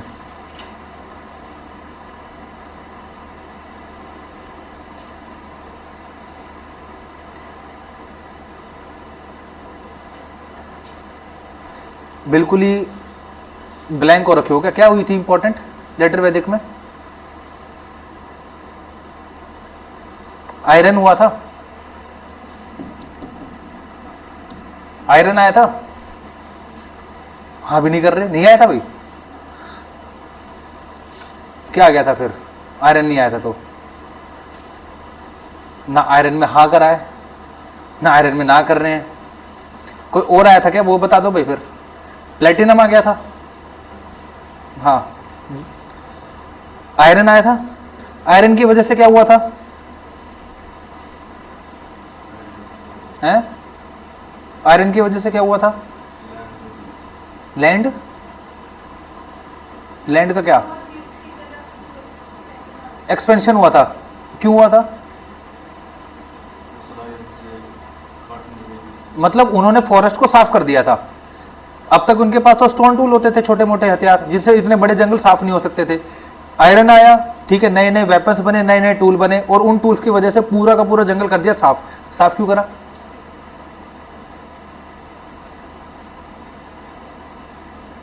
साफ क्यों करा है? क्या कोई ये भी था क्या कोई पॉइंट के सर वेले बैठे तो कर दिया साफ? भाई एग्रीकल्चर और सेटलमेंट के लिए। अब एग्रीकल्चर मतलब लेटर वैदिक में पढ़ा था ना, मेन ऑक्यूपेशन उनकी एग्रीकल्चर थी। और एग्रीकल्चर के लिए क्या इंपॉर्टेंट है? एनिमल्स, भाई काउ, ये सब चाहिए, ठीक है। मतलब एक फार्मर है, फॉर एग्जांपल एक फैमिली है जिसके पास काउ है, ठीक है। अब वो उस काउ से एग्रीकल्चर करेगा या सेक्रीफाइस करेगा उनका? एग्रीकल्चर के लिए। बट ब्राह्मणिज्म क्या कहते थे? इनको सेक्रीफाइस करो, ठीक है।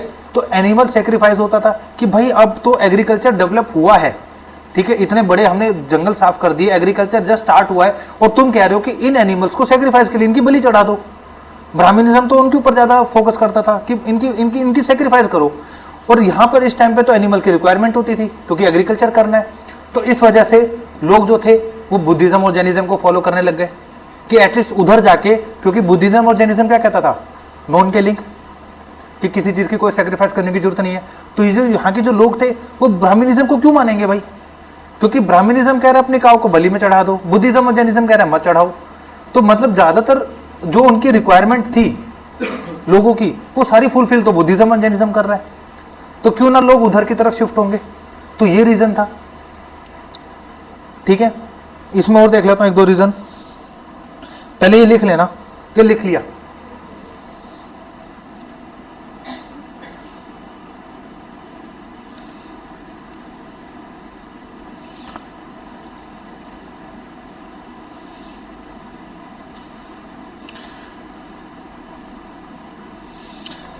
सेकंड होता था, सॉरी फिफ्थ पॉइंट होता था रिजिड कास्ट सिस्टम।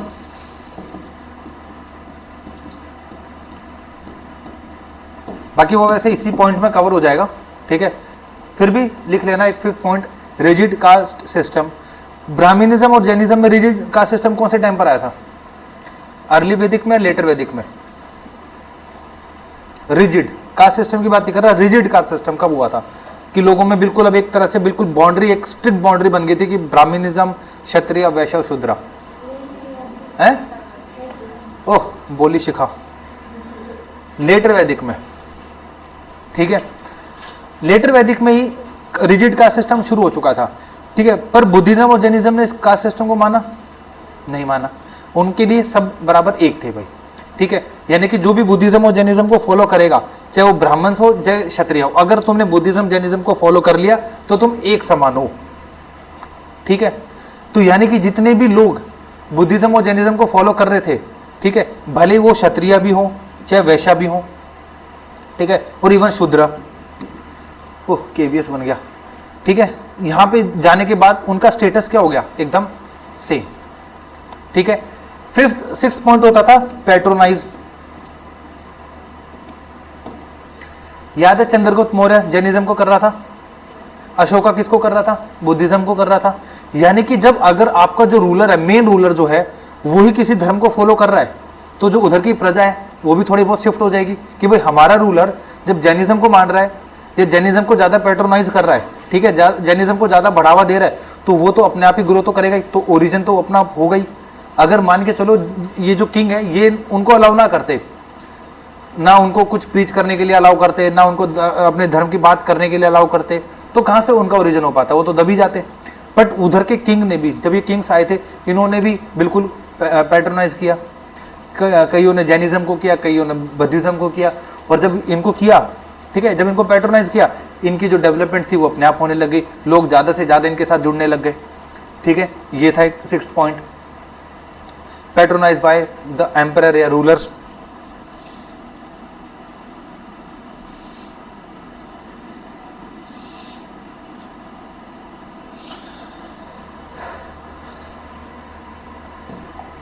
अब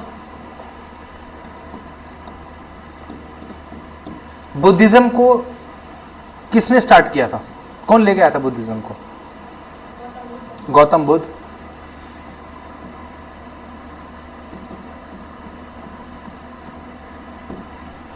ठीक है, क्या उनका नाम पहले स्टार्टिंग से गौतम बुद्ध था? तो क्या था? है सिद्धार्थ। ठीक है, तो अलग पॉइंट लिखना, अदर नेम सिद्धार्थ।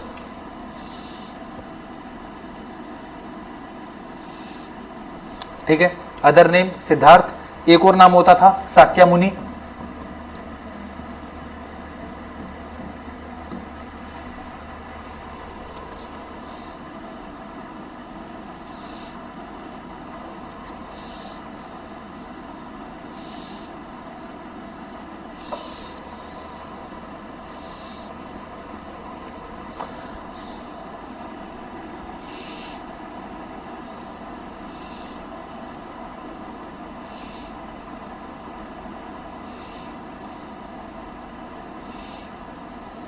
ठीक है, अब देखो फिर वही चीज़ें कि फादर मदर ये सब इंपॉर्टेंट इतना नहीं है।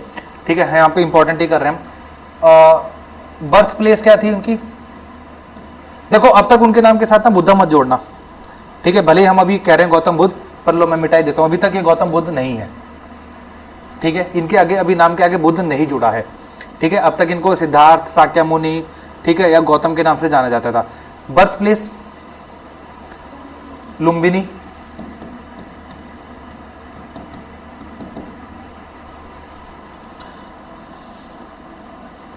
लुम्बिनी कहाँ पर है? नेपाल में।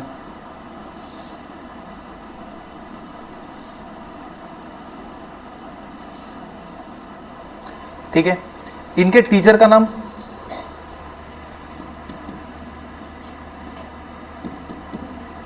टीचर कौन थे जहां से इनको ज्ञान की प्राप्ति होती थी?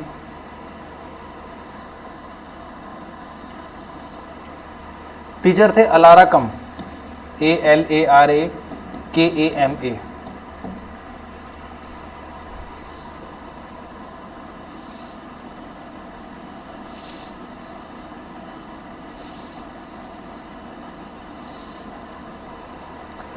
ठीक है, और लास्ट है इनको एनलाइटमेंट कब मिली?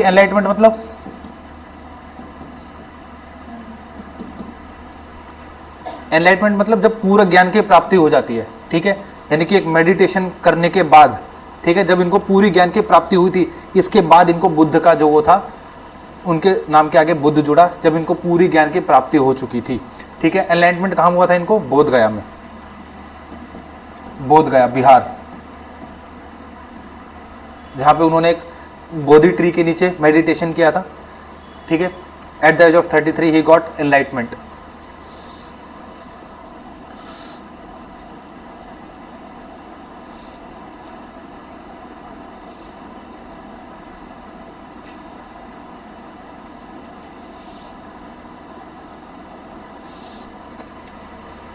ठीक है, और जब इनको पूरी की पूरी ज्ञान की प्राप्ति हो चुकी थी, from them he is known as Buddha, यानी कि अब इनको जो था वो बुद्ध के नाम से जाना लगा, यानी कि अब इनके नाम के आगे बुद्ध जुड़ा था, ठीक है, गौतम बुद्ध। फर्स्ट सरमन, सरमन मतलब पहला उपदेश देना, ठीक है। जो इन्होंने पहला जो उपदेश दिया था वो कहाँ दिया था? Sarnath.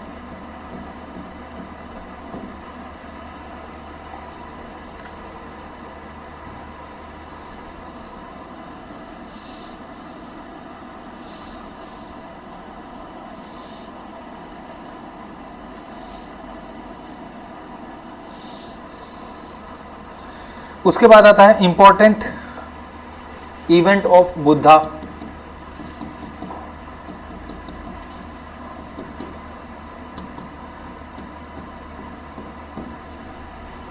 Important event of Buddha,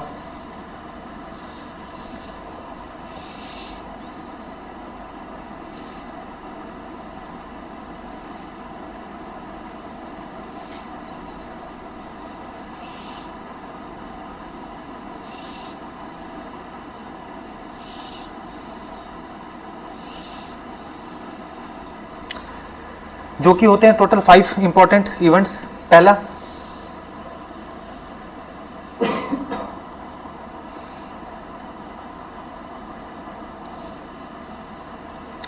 पहला जो इनके इंपॉर्टेंट इवेंट्स हैं वो होता है, पहला होता है बर्थ,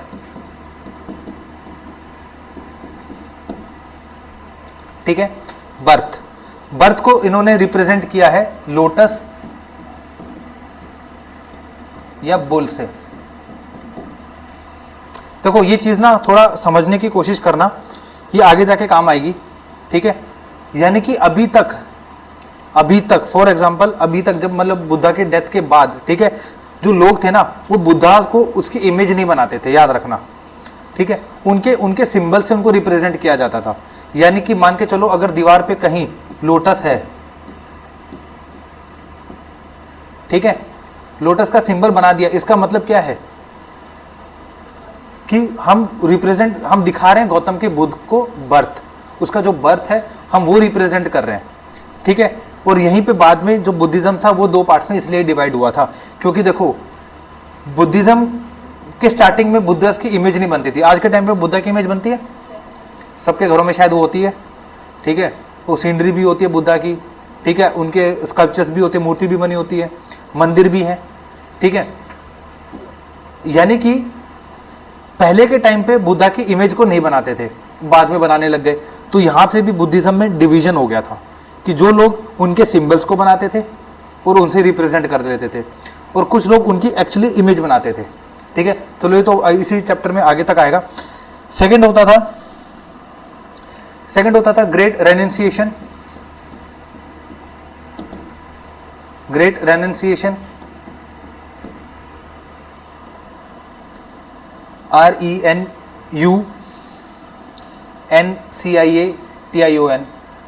ग्रेट रेनन्सिएशन मतलब जब उन्होंने अपने घर को छोड़ दिया था, ठीक है। और क्यों छोड़ा था, क्या रीजन है? हॉर्स। क्या रीजन है छोड़ दिया था उन्होंने अपने घर को? है देखो गौतम बुद्ध जो थे ना, मतलब उनको एकदम से लग्जरी लाइफ में रखा जाता था, ठीक है। बिल्कुल उनको मतलब बाहर की दुनिया से अगर वो बाहर भी निकलते थे ना, तो सारी चीज़ें, हर जगह वो चीज़ें ढक दी जाती थी जो उनको, मतलब उनके लिए जो ठीक नहीं है। मतलब अगर कोई गरीब है, कोई भीख मांग रहा है, उसको भी हटा देते थे।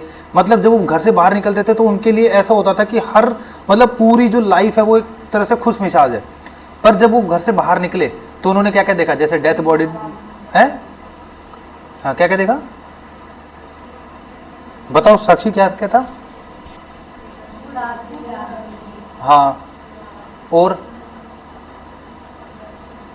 जैसे डेड बॉडी देखी, ठीक है। तो जब उसको चीज़ों को पता चला कि भाई हर जगह खुशियाँ नहीं है, कहीं ना कहीं क्या है, सौरव, सौरव मतलब दुख भी है, ठीक है। और उसको जानने के लिए उन्होंने अपने घर को क्या कर दिया, त्याग दिया, जिसको बोला गया ग्रेट रेनेंसिएशन। और उसको रिप्रेजेंट किया किससे, हॉर्स से, क्योंकि वो अपने घोड़े पे बैठ के उन्होंने घर को त्याग दिया था, ठीक है।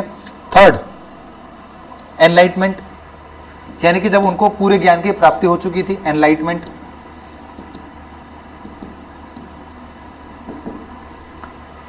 ठीक है, एनलाइटमेंट जिसको हम कहते हैं निर्वाणा, ठीक है। जब किसी को पूरी की पूरी ज्ञान की प्राप्ति हो जाती है उसको कहते हैं निर्वाणा।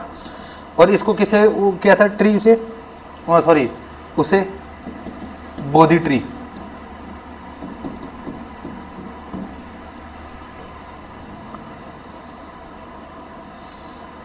ठीक है, बोधि ट्री से जब उसको, उनको पूरी की पूरी ज्ञान की प्राप्ति हो चुकी थी, ठीक है। जब उनको पूरा का पूरा अपने ऊपर एक कंट्रोल हो चुका था, जब उन्होंने सारे ज्ञान की प्राप्ति कर ली, उस इवेंट को बोला गया, उनको मिल गई थी एनलाइटमेंट, यानी कि अब वो टोटली हो चुके थे निर्वाणा। और उसको रिप्रेजेंट किया गया बोधि ट्री से, क्योंकि बोधि ट्री के नीचे ही बैठ के उन्होंने मेडिटेशन किया था, जहां पे उनको मिली थी ज्ञान की प्राप्ति, ठीक है। और इसी में एक आर्ट एंड कल्चर में क्वेश्चन आ जाता है, याद है तुमने एक भूमि स्पर्श मुद्रा है, नहीं पता, चलो आर्ट एंड कल्चर का है, ठीक है। भूमि स्पर्श मुद्रा यानी जिन्होंने एक तरह से उनका जो हाथ है, एक वो यूं है और एक वो भूमि को टच कर रहे हैं।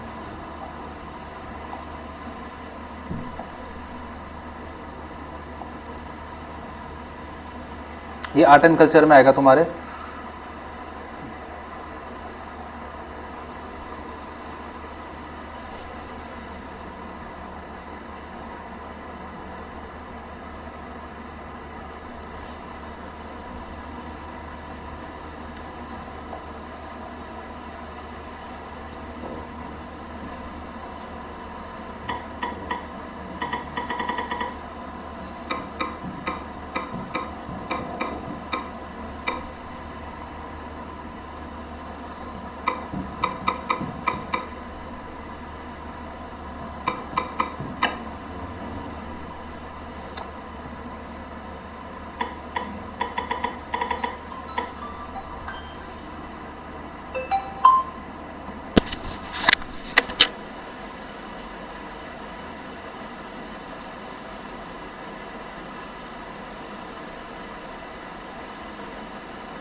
देखो ये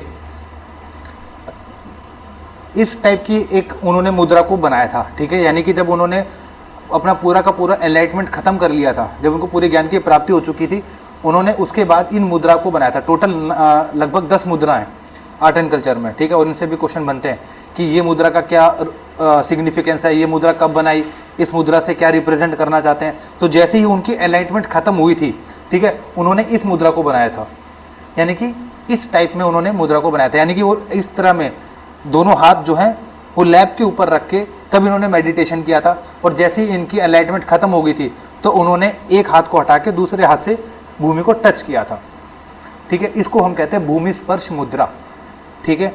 यानी कि यहाँ पे वो गॉड को बताना चाहते हैं कि भाई अर्थ जो है वो विटनेस है, यानी कि वो गवाह है कि मैंने पूरा एक मतलब एक मेडिटेशन किया है, ठीक है। तो एक तरह से एविडेंस दिखाने के लिए कि जो भूमि है वो एक एविडेंस है कि भाई मैंने जो है मेडिटेशन किया है एनलाइटमेंट के लिए। तो ये उन्होंने इमेज बनाई, मतलब एक पोज बनाया था, एक मुद्रा बनाई थी जिसको कहते हैं भूमि स्पर्श मुद्रा। टोटल 10 मुद्राएं ऐसी अलग अलग। ये आर्ट एंड कल्चर का वैसे पार्ट है।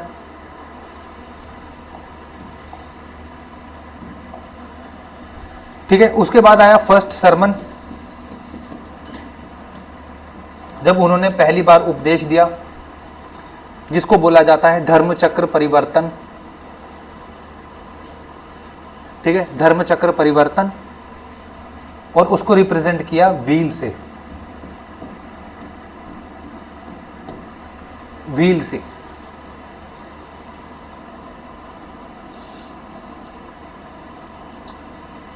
और लास्ट है डेथ, जिसको बोला जाता है महापरिनिर्वाण।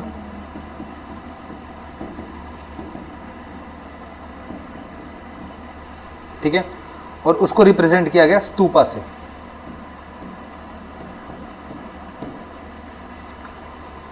स्तूपा से, ठीक है। तो ये कुछ इंपॉर्टेंट इवेंट्स हैं। देखो स्टार्टिंग के टाइम पे ना, जब बुद्धिज्म जैसे स्टार्ट हुआ था, ठीक है, तो यहाँ की जो पहली बात इंपॉर्टेंट क्यों था, क्योंकि यहाँ के लोग जो है वो प्राकृत मतलब प्राकृत में टीचिंग करवाते थे। ठीक है, प्राकृत में सारी की सारी जितनी भी टीचिंग्स होती थी प्राकृत में होती थी।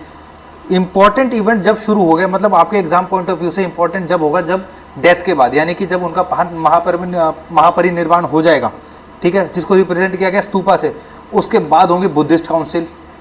ठीक है, उस बुद्धिस्ट काउंसिल में फिर अलग अलग लोग आएंगे, अलग अलग जो है बुद्धिज्म का वो मतलब अलग अलग स्टेजेस पे जाएगा। सेकंड है 3 jewels of Buddha, 3 jewels of Buddha.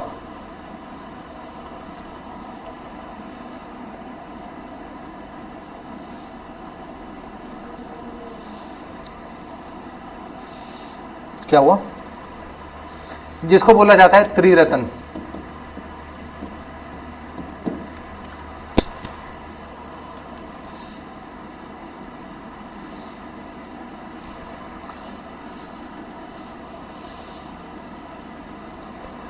ठीक है, इनमें है टोटल 3। एक है बुद्धा, जो कि है फाउंडर, बुद्धा, संगा और धम्मा। ये अशोका वाला धम्मा नहीं है भाई, कहीं तुम सोचो अशोका वाला धम्म फिर यहां पर फिर आ गया, वो अलग है, ये अलग है। ठीक है, संघ मतलब होता है एक तरह से ग्रुप। किसका ग्रुप, जो बुद्धिज्म में जुड़े हैं। ठीक है, यानी कि जो लोग बुद्धिज्म से जुड़ रहे हैं उनका एक संघ, उनका एक ग्रुप, उसको कहते हैं संघ। और धम्म का मतलब होता है ऑर्डर्स, टीचिंग।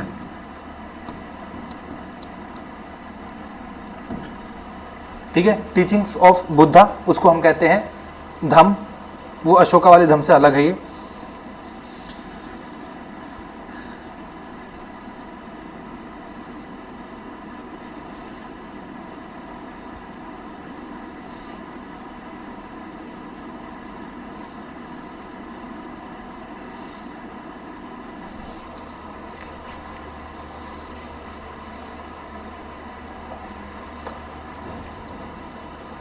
उसके बाद आता है बुद्धाज 8 फोल्ड पाथ।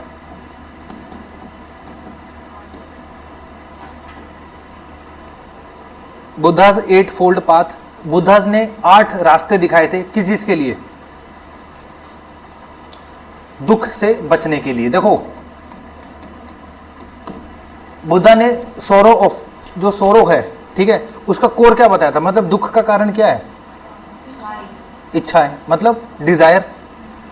ठीक है, यानी कि अगर आप डिजायर रखोगे, ठीक है, किसी चीज की भी डिजायर, ठीक है, तो आपको दुख होगा। ठीक है, तो इस दुख से निपटने के लिए टोटल उसने बुद्धा ने 8 रास्ते बताए थे, 8 फोल्ड पाथ। इसी को कहते हैं हम 8 फोल्ड पाथ, कि दुख से बचने के लिए, यानी दुख को एक ओवरकम करने के लिए आप इन पाथ का फॉलो कर सकते हो। कौन कौन से हैं,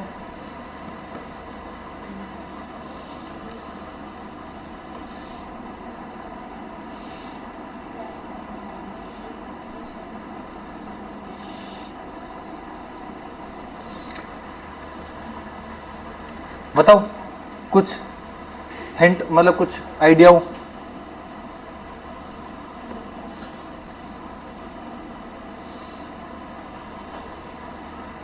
चलो भाई यूं बना लेना एक, ठीक है। सबसे पहले है राइट अंडरस्टैंडिंग, राइट अंडरस्टैंडिंग कि आपको सही समझ होनी चाहिए। राइट थॉट, ठीक है। Right speech,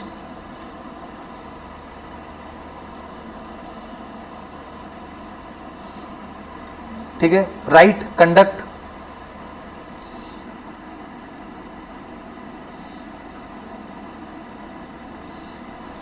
right mental attitude,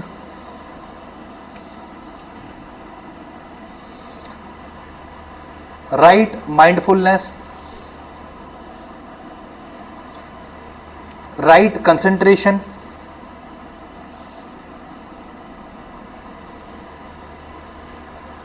कितने हो गए?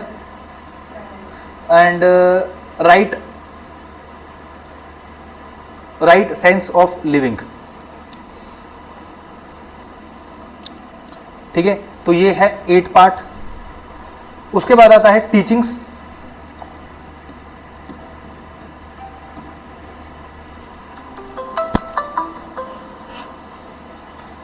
टीचिंग्स देखो, बुद्धा की टीचिंग को जो है बुक्स में लिखा हुआ है, जिनको हम क्या कहते हैं,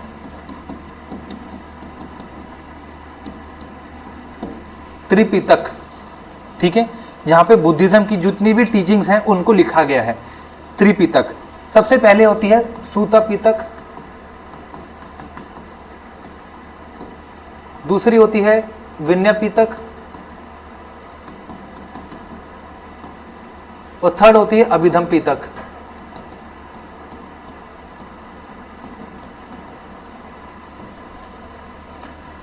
सूत पिटक, विनय पिटक और अभिधम पिटक।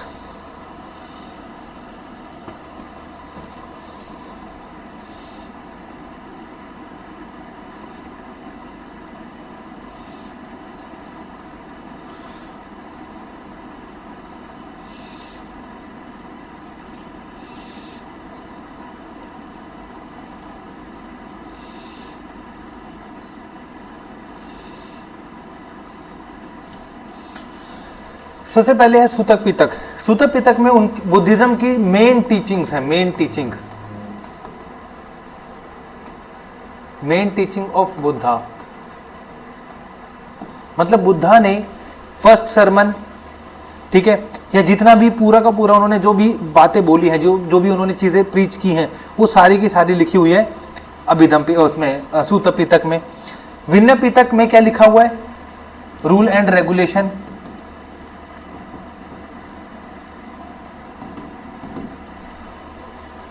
Rule and regulation. किस चीज के रूल एंड रेगुलेशन? किस चीज के लिए रूल एंड रेगुलेशन? देखो, अभी हमने पढ़ा था कि जो भी लोग बुद्धिज्म में ज्वाइन करेगा उसको हमने क्या बोला, पूरे उनको संघ, ठीक है। यानी कि जो मेल होंगे उनको हम क्या कहते थे? मॉन्क, ठीक है, मॉन्क। और जो फीमेल्स होती थी उनको भिखुनीज, ठीक है।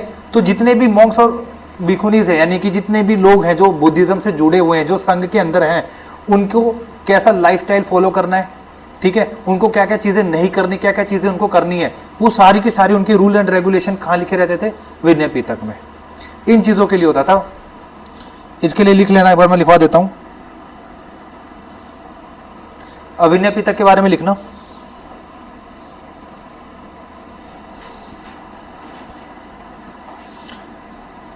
It consist of rule of conduct and discipline norms,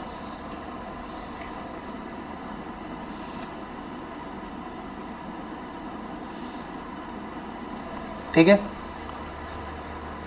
for Monks and none, कई बार नन्स भी कहते हैं।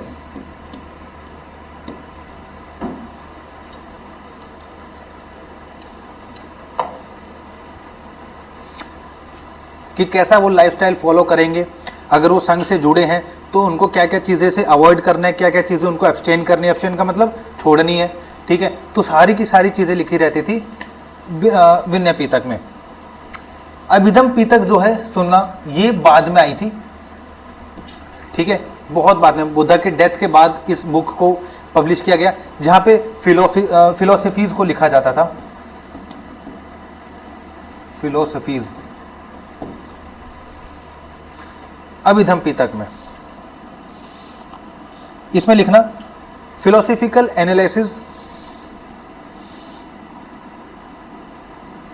ठीक है, फिलोसफिकल एनालिसिस ऑफ टीचिंग,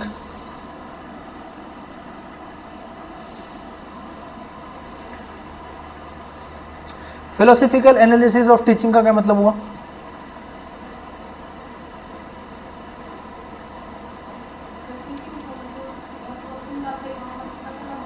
हाँ, ठीक है भाई, जैसे आपको कोई किसी ने टीचिंग कुछ पढ़ाया है, ठीक है, अब उस पढ़ाने के पीछे क्या कारण है, ठीक है, उस पढ़ाने के पीछे क्या कारण है, उसमें उनका क्या मतलब है, किस तरह से आप उन टीचिंग्स को फॉलो कर सकते हो, सारी की सारी चीजें लिखी गई थी अभिधम पीटक में, ठीक है।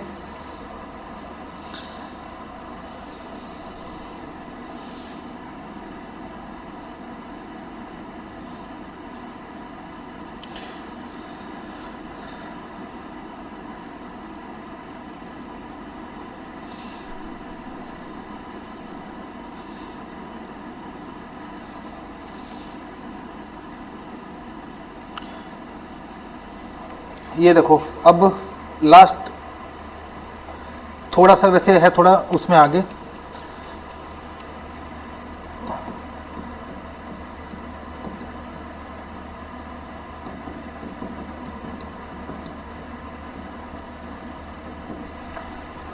बुद्धिज्म डिवीजन, ठीक है, आज इसको थोड़ा सा ही करेंगे बस। बुद्धिज्म डिवीजन यानी कि बुद्धिज्म को भी बाद में, जो बुद्धिज्म था वो भी दो पार्ट में डिवाइड हो गया, ठीक है। अब तक जो बुद्धिज्म चल रहा था, बुद्धा की डेथ के बाद भी थोड़ा टाइम तक इंटैक्ट रहा, ठीक है, बुद्धिज्म मतलब बुद्धा के डेथ के बाद भी थोड़े टाइम तक तो इंटैक्ट रहा, बाद में बुद्धिज्म जो है वो डिवाइड हो गया। डिवाइड होने का क्या कारण है?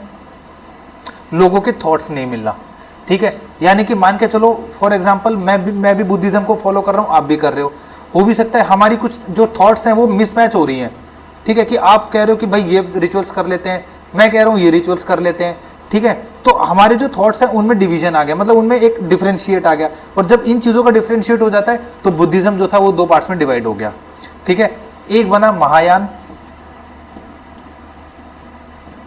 और दूसरा बना हिनायान, ठीक है। महायान को बोलते थे ग्रेट व्हीकल, ग्रेट व्हीकल, इसको कहते हैं लेसर व्हीकल, यानी कि देखो ग्रेट व्हीकल और लेसर व्हीकल जो है वो महायान वालों ने नाम दे रखा है, यानी कि जो महायान वाले बुद्धिज्म थे वो अपने आप को सुपीरियर समझते थे, किससे? हिनायान से, ठीक है। अब देखो, अब यहाँ पे जो डिवीजन हुआ है वो किस किस चीज़ों को लेके हुआ है? सबसे पहले लैंग्वेज को लेके, ठीक है, यानी कि जो महायान वाले लोग थे वो संस्कृत को मानने लग गए, लैंग्वेज यूज करने लग गए संस्कृत, ठीक है। महायान से ये समझना थोड़ा सा मॉडर्न, ठीक है, और हिनायन से जो था वो अभी भी थोड़ा सा ट्रेडिशनल था, यानी कि पुराने उस टाइप में, और जो हिनायन थे वो अभी भी किसके ऊपर टिके हुए थे? प्राकृत के ऊपर, ठीक है।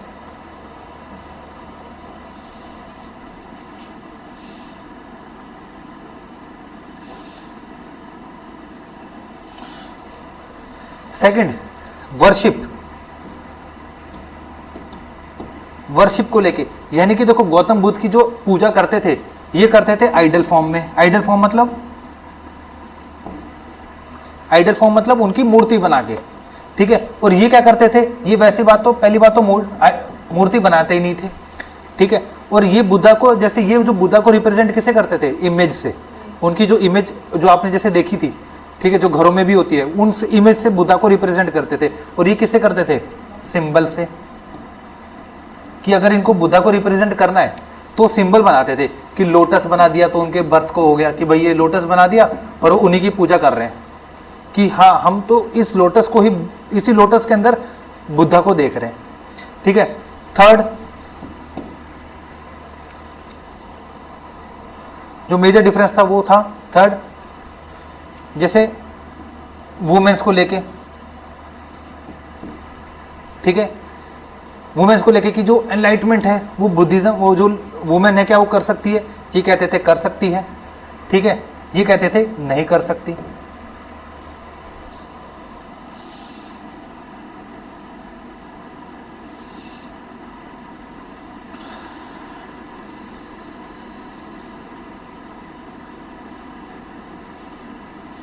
ठीक है, फिर होता था रीबर्थ, कि बुद्धा जो है उनका दोबारा जन्म होगा, ये कहते थे होगा, ठीक है, और ये करते थे मना कि नहीं होगा।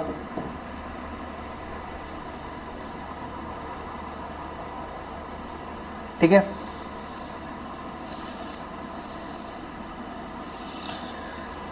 तो महायान और हिनायान यही कारण बना आगे जाके बुद्धिज्म का डिक्लाइन का। ठीक है, यानी कि जब लोग थे अब वो इनमें कंफ्यूज हो गए कि फॉर एग्जांपल अभी आप है भाई, हमने बुद्धिज्म को ज्वाइन किया, ठीक है, क्यों, एक हमें एक सेटिस्फाई कर रहा है भाई, हमारी डिजायर्स को फुलफिल कर रहा है, हमारा जो स्टेटस है वो इक्वल रख रहा है, पर बाद में यही डिवाइड हो गया। ठीक है, तो मतलब लोग फिर कंफ्यूज हो गए कि यार अभी तो हमने इस सेक्ट को मानने लगे थे और ये आपस में डिवाइड हो गया कि अब हम इसको माने या इसको माने, मतलब बुद्धिज्म भी आपस में दो पार्ट्स में डिवाइड हो गया। ठीक है, तो ये कारण बना था बुद्धिज्म के डिक्लाइन का, ये हम करेंगे नेक्स्ट हिस्ट्री के चैप्टर में। ठीक है।